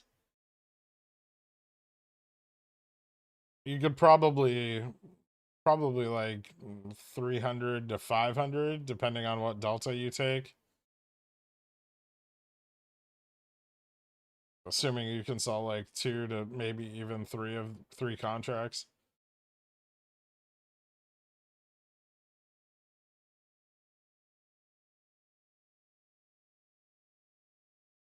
The issue with the new harvest, they can't store it because of the full silo. Yeah, they've also not harvested a lot because they've been at war. There's other issues there besides rot in their storage silos. There's issues with the current harvest, you know, having any significant yields. And then additionally, the Russians just fucking missiled their port in the middle of their wheat shipments.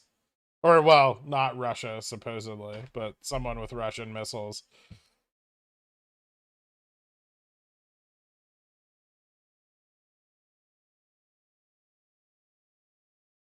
How do I become a Dillionaire? I think you just like upgrade membership or something.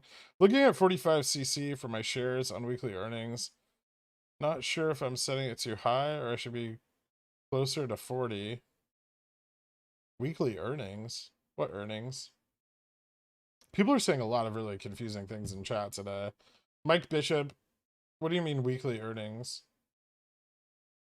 You mean you just want to sell 45ccs regardless of the price of the underlying?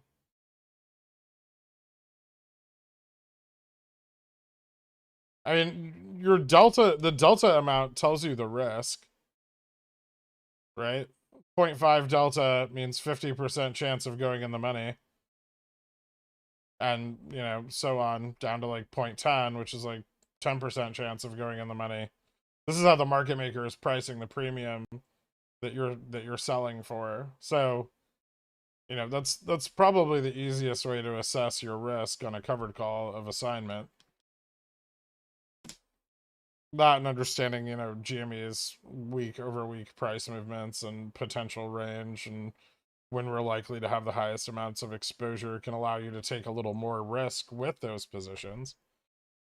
But, you know, even a 0.6 delta contract is only a 40% chance of being in the money.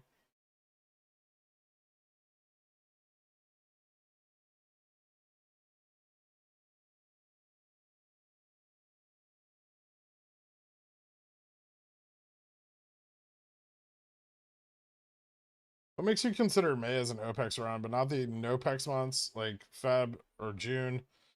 June and Feb both ran on the ETF FTD periods and then stagnated.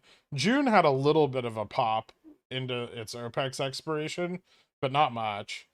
And then, you know, remained stagnant. But the volume is what really represents an OPEX run, which May had high volume. You're looking for like multiple $10 million volume back then, now $40 million volume days, right? Like at least 1 or 2 really high volume upside moves, like covering, right? That's covering. This like 2 million volume slow climb bullshit is not OPEX covering.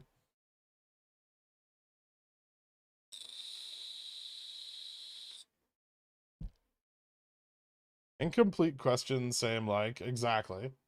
Big Dillionaire. I was looking at some Octobers in the $40 area, but you mentioned IV could go up due to the split.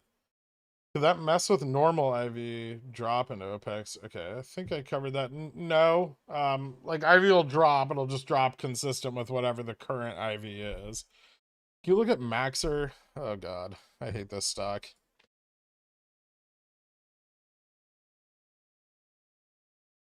What about it? I'm showing really good support at the $25 as heavily institutional investors. Good entry at 25. If it drops a bit more, could see some buying coming back in. I guess if it's like long-term buy and hold, sure.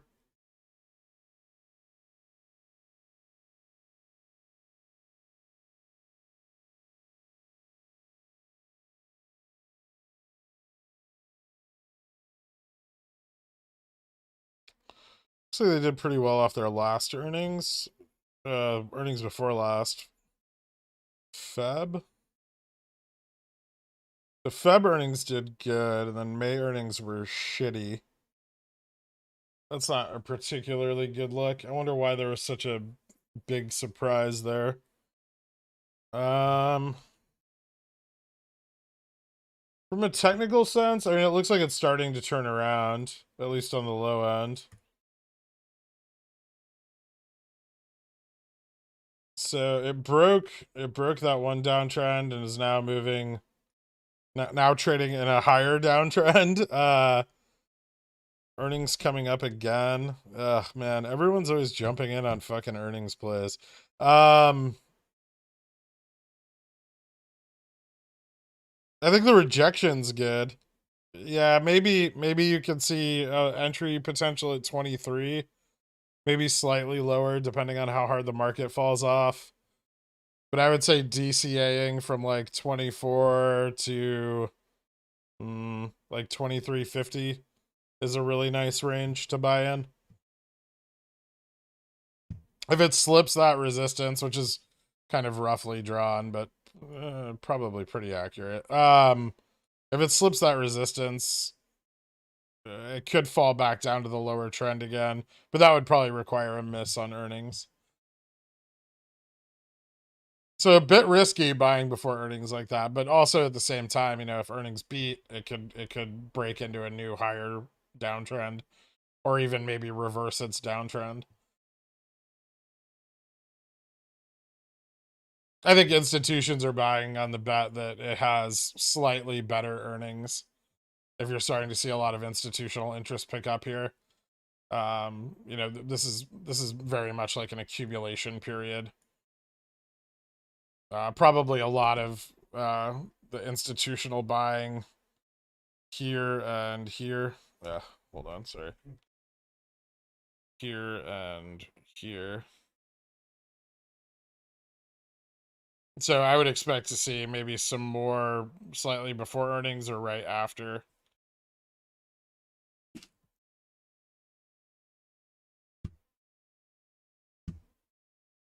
I hope that helps, Bat Bones.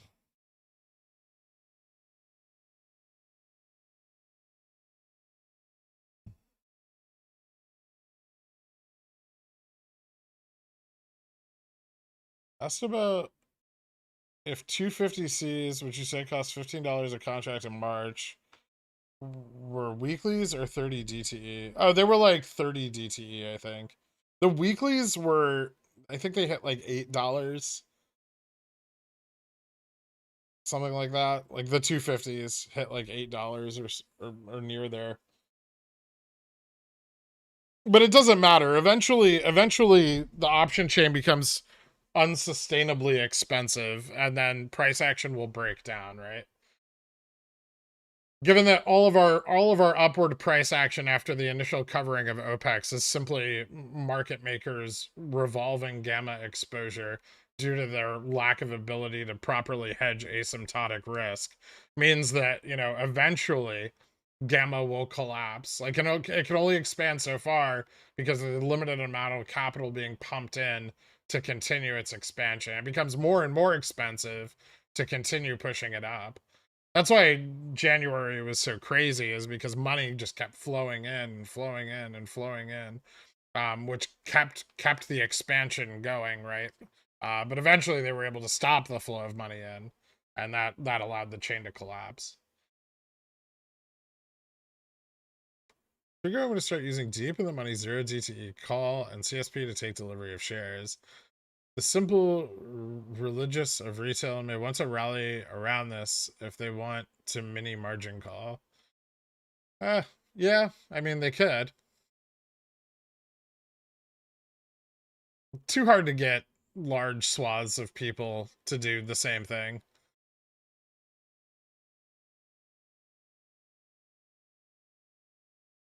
Bullishness is deflated, although I feel something different or exciting maybe about something I don't have time to play options for a while. So price alerts for me, and I'll pop in once in a while. For sure, Mike's. What are your thoughts on French fries and a burrito? I'm not about it. You mentioned earlier in the stream that you were waiting to sell CCs on a peak. This week sometime, I'm considering selling 2 to 3 weeks out. $40 GME CCs. Is your peak above that price? I'd like to see us move closer to 40 before I sold them at 40. But probably around there. Yeah, near the money. Near the money or just slightly out of the money. Covered calls. I'd like a little better premium on them, which I think might be possible this week. If it's not, then, I'll just make up the difference by selling slightly in the money as we move into a drop. Is it worth taking a look at J&J, PFE, Myrna facing rising cases of monkeypox, or wait until they blame the next step down in the market on the new outbreak, then buy in? I don't think J&J, Pfizer, or Moderna really have any vaccines for monkeypox. The only company that I'm aware of is Sega, and they have like the smallpox vaccine patent, I believe, or manufacturing rights. They've been a mostly dead company for a really long time because, well, no one has smallpox anymore. But the case for that is kind of compelling. It's actually like maybe we're gonna be one of the pickles picks this week.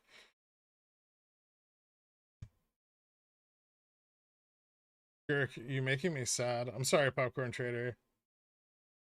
Are there any benefits to having high out of the money cost basis? What's the best strategy for lowering one's cost basis? Selling cover calls or averaging down? No, there's no benefit to having a high cost basis at all. I mean, you're gonna write off a loss on your taxes.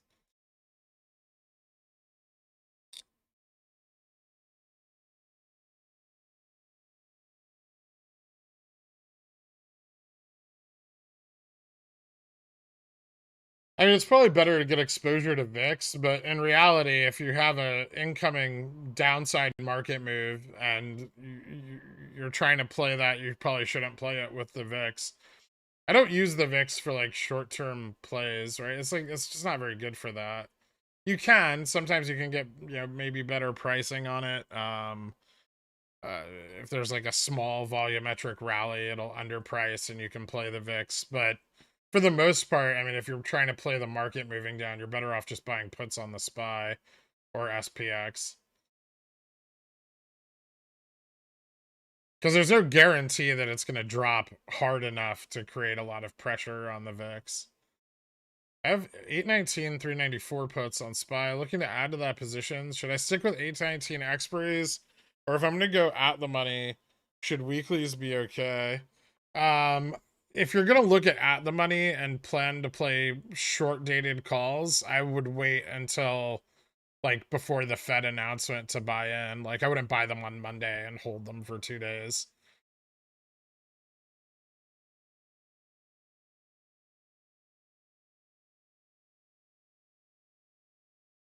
Do you sell CCs on your O? Yeah, it's not very profitable though.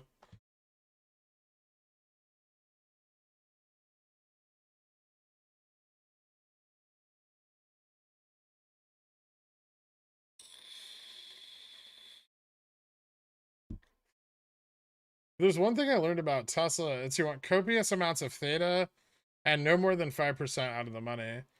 Yeah, I don't agree with the theta part on Tesla. I think on Tesla you don't really care about theta. I think you just want to be near the money.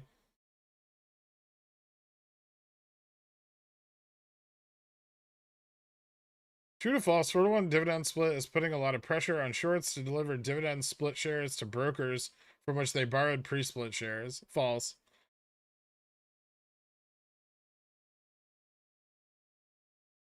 There's TSLQ. The chain is empty. Hmm. That's the new, like the new Tesla ETF, right?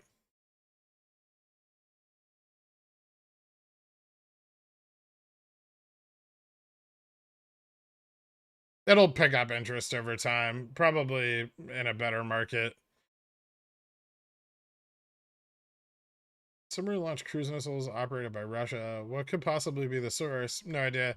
Isn't delta a metric for leverage gain? So is 0.1 of your contract will move 0.1 for every dollar GME moves ish. Yeah, but delta will increase as GME increases, right? Based on your contract. I mean, the market maker is still using the delta as odds, right? And when they're pricing the premiums.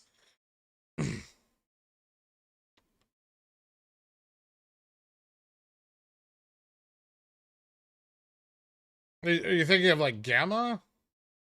Like the rate of change in delta?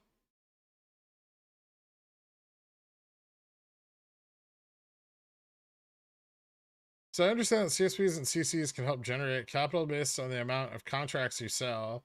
What's the main difference? I know CCs, you get it once you write, but how does the CSP make money? I mean, you still get the credit right away for the premium. It's the same thing. CSPs, I mean, they're the same thing. They're just inverse. One is, security collateral. The other is cash collateral.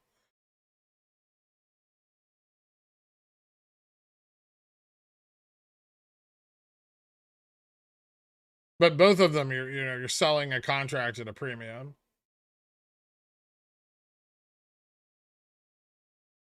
Is TBLT a pump and dump? Maybe. It could be a squeeze, but I don't like the lack of an options chain. It may keep moving. It's starting to look a little more interesting if volume remains, but volume on Friday started to drop off a little bit and kind of in a range where I would expect to see some resistance between here and 840. It could continue pushing up. It does look like it will be bullish. But it may not. And remember, like, if there's a lot of institutions holding here, they're very encouraged to sell at these price levels, right? So like between here and like $10. So I don't know, I'd be really careful with it if you're in it. I would definitely have some sort of stop in place to the downside. Let me see how it looks on the 1 hour. A little bit of consolidation into the end of the day, but yeah, the trend's still bullish. It could keep breaking out. I would watch 850 really closely though. Their earnings have been fucking terrible, so it's not like the company's super great. It's a pretty degenerate play, and you can't fade the top with puts, so it's hard to hedge your downside.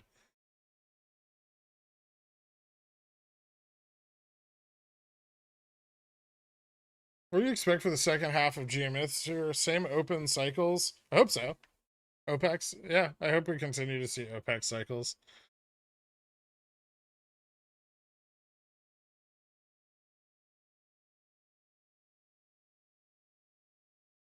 If they win the lawsuit, it's going up. That could take a really fucking long time, Petzel. And the ruling of that lawsuit may not entirely be in their favor. That I don't like betting on lawsuits. That's a good way to just tie up your capital forever. A forward PE 48 on Maxer heading into a bear market. Yeah, it could be a bit high. When you have multiple contracts, puts in this case, how do you know when to sell one to cover your cost and let the others ride? Or do you let them all ride typically? No, I'll usually slowly back out of my position over the course of a run. So, you know, like when I set price targets for Pickles picks, right? When I hit that mid, I'm probably selling like some number of my contracts. If I only have one contract, then I'm going to try to let it ride and see where like my point of failure is before the PT, right? But if I have multiple contracts, I'll probably sell off like half at the midpoint and let the rest, ride up to the price target.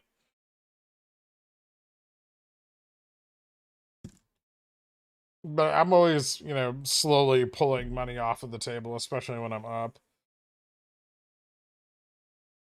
Have you looked at LQDA? Martin Shkreli's Wall Street Bets play. He has a $20 PT.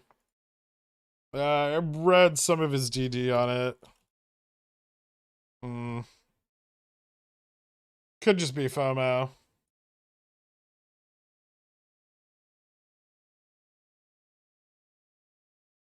I don't know, I thought he wasn't supposed to be touching bio stocks.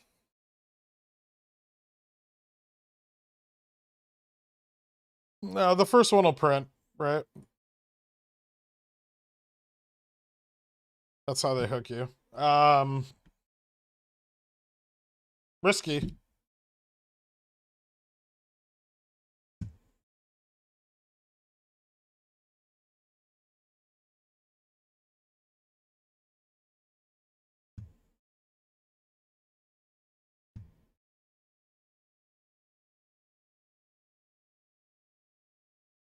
How much of that is pump is very hard to say.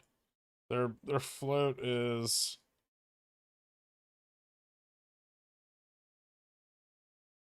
50 million. So, a lot of that could just be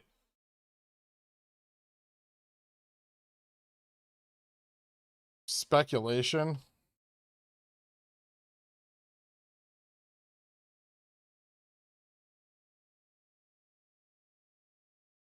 I don't know if I believe in a $20 price target there, but it could keep going up a little more.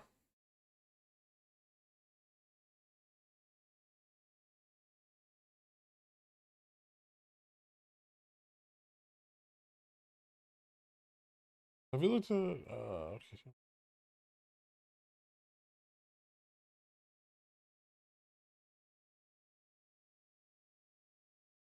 EVNRY monkeypox?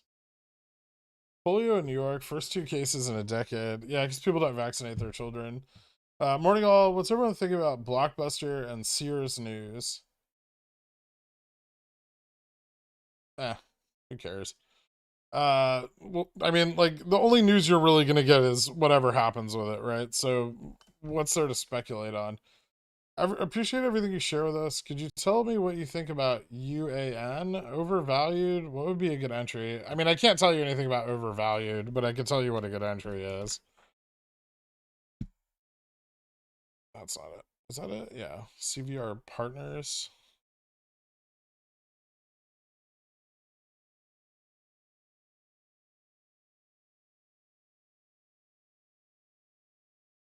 So earnings just right on target for the last 2 quarters.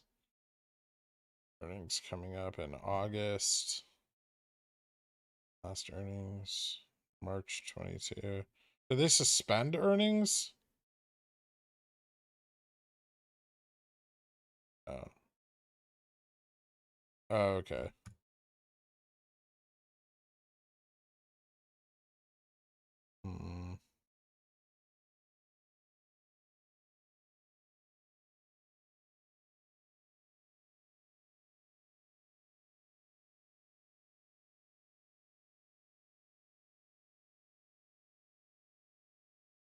I mean, it was a much better price, sub 90.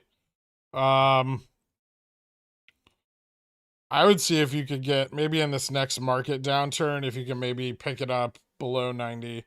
89 to, well, I doubt it'll hit this again, but 89 to 80.50 could be a really good range. I know it's kind of wide. Maybe target like a midpoint there, like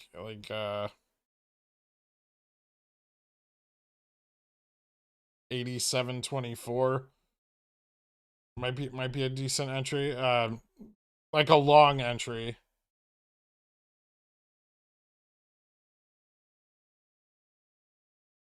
And it's probably gonna head down pretty soon. I think. I don't think it's gonna continue to push up. Looks like there's gonna be a pullback to about that range. So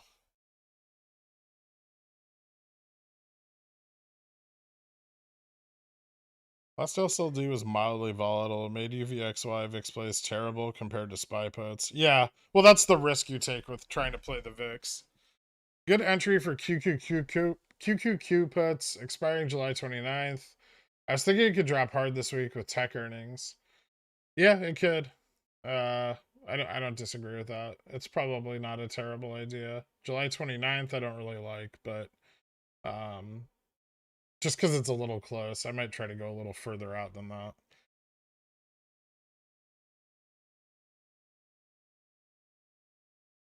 How come you wanted RC to split during a cycle, and now that he did so, you think it makes no difference? I wanted RC to split during an OPEX because I wanted the price to split at a high price point. I didn't, and when obligations were high, but June obligations and July obligations were minimal, and June obligations weren't covered. I mean, the problem with that always was that you have to announce a split in advance, which gives them time to reposition and pull bullshit and fuck with the potential, right? But it's still split at a higher price, which is good. It also means it's less likely to fall back down to previous prices.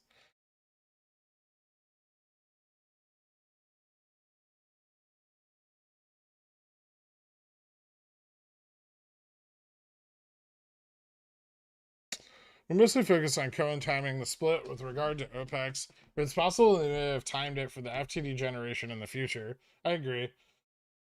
And having this hit at the right time. Yeah. Yeah. I don't disagree with that. I think it'll be very interesting to see what happens after, the settlement of those obligations is realized. But that's, gonna be some time out.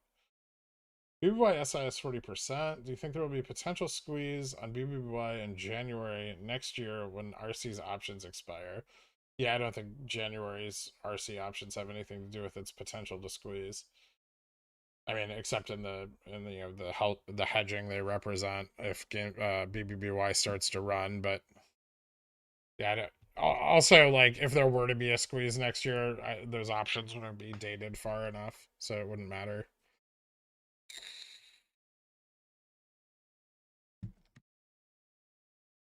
You sell CSPs on margin? Yes.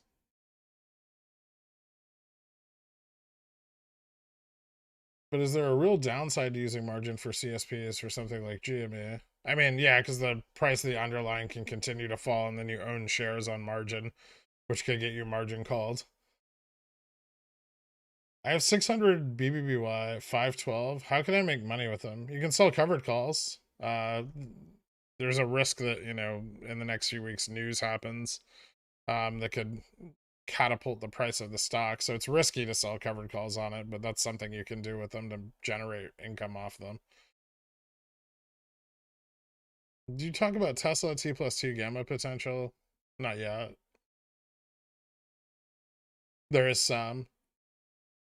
I expect that Tesla could probably continue up a little bit into the like Monday, Tuesday. Not a lot though. Tesla's generally better hedged, right? Like it has some gamma potential, but not as much.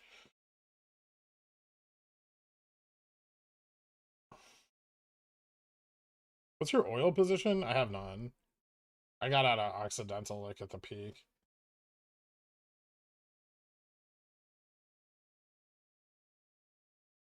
Plans for BJRI.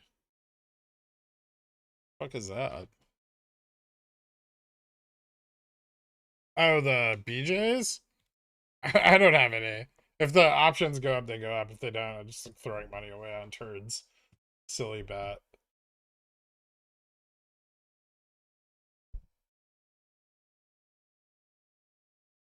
How do you see Intel competing with the likes of AMD and TSMC if everything falls into place on manufacturing over the next few years? Would it be a good time to average in, do you think?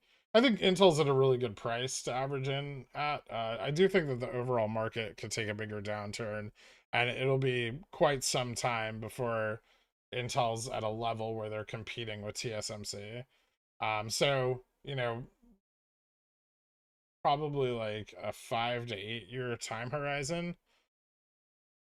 And if we're gonna hit a recession, maybe even worse later, when deflation starts to come in, I think there'll be a lot of opportunities to buy Intel as cheap as it is now or cheaper.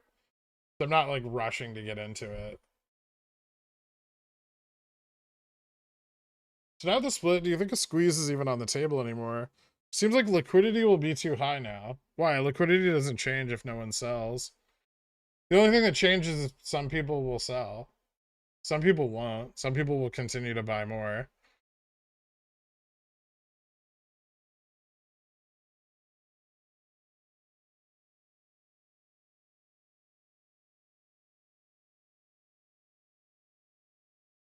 Lots of news articles, Wall Street Journal, for example, talking about bad harvests of corn, soybeans, wheat, etc., due to extreme heat in the Midwest. Yeah, it's not just the Midwest. It's a lot of fertile regions of the world are having similar issues with heat waves and wildfires.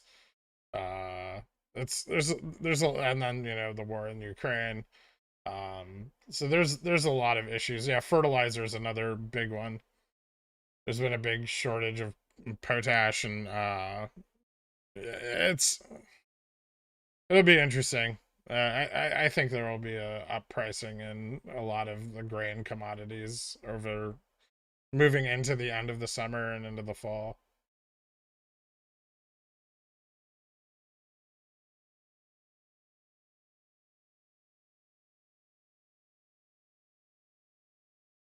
Do you see a scenario where Google goes back to 100? I want to buy like 300 shares for long hold, sell CCs. Thoughts? Yeah, absolutely. I think Google's already pretty close, right? Goog or Google? Goog.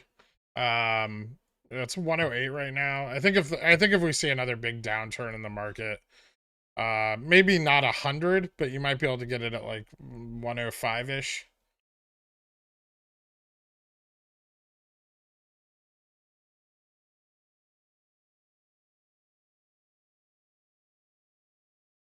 You did show on stream a way to day trade the SPY.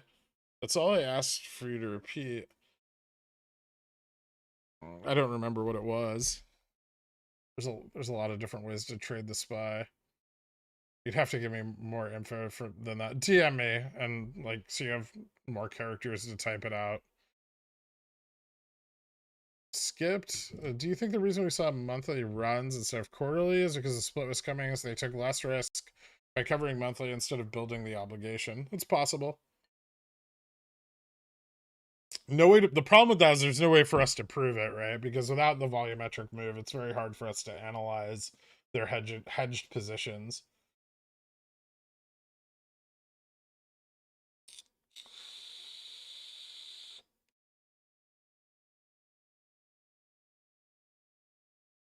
Should we think about entering earlier next OPEX period? Possibly. I mean, if they're going to continue to cover these OPEXs, or if they covered the OPEX over a long period of time and they're going to continue to do that, then the price improvement would be drawn out over a longer period of time, which would demand more theta. Steven, welcome to Dillionaire. Thank you so much, man. I appreciate it. Hit me up on the Discord. I'll get you out of the country club after the stream, man.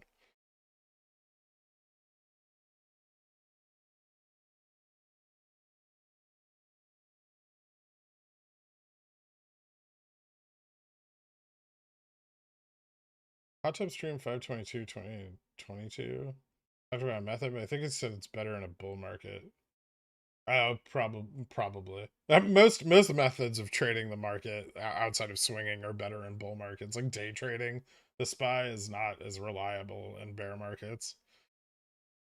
Do you think playing Tesla split will be worth the risk? Probably not.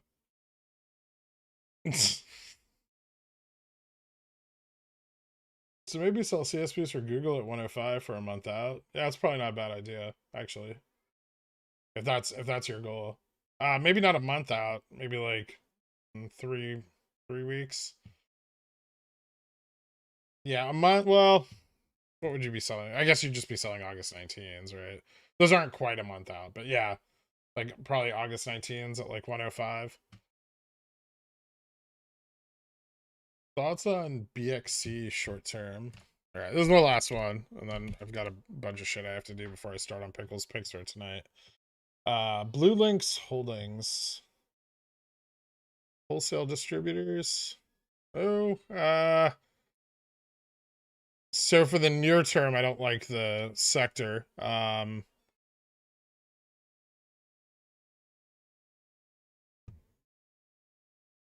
Interesting choice. Good earnings.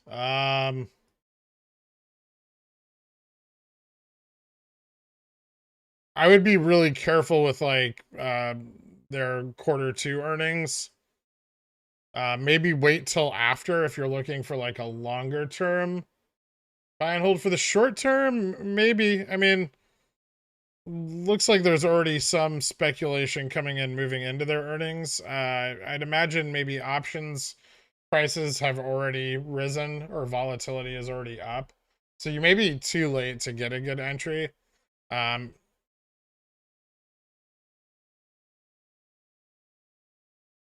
It's trading in a good range. Kind of hard to break this 77.85 though.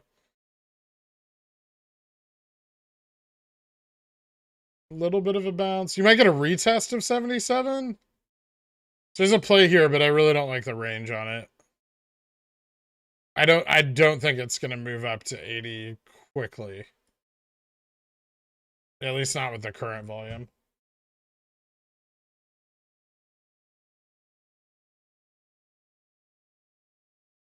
Were Long Johnson memberships given away? Somehow I have access. I don't think so. Or at least not that I'm aware of. All right, guys. If there are any questions that I missed, feel free to DM me after the stream. I'll try to get to you by tonight. Thank you guys so much for the support. And I will see you tomorrow morning at 9 a.m. Also, Pickles Picks, as usual, up tonight around midnight. Thanks, guys. I'll see you later.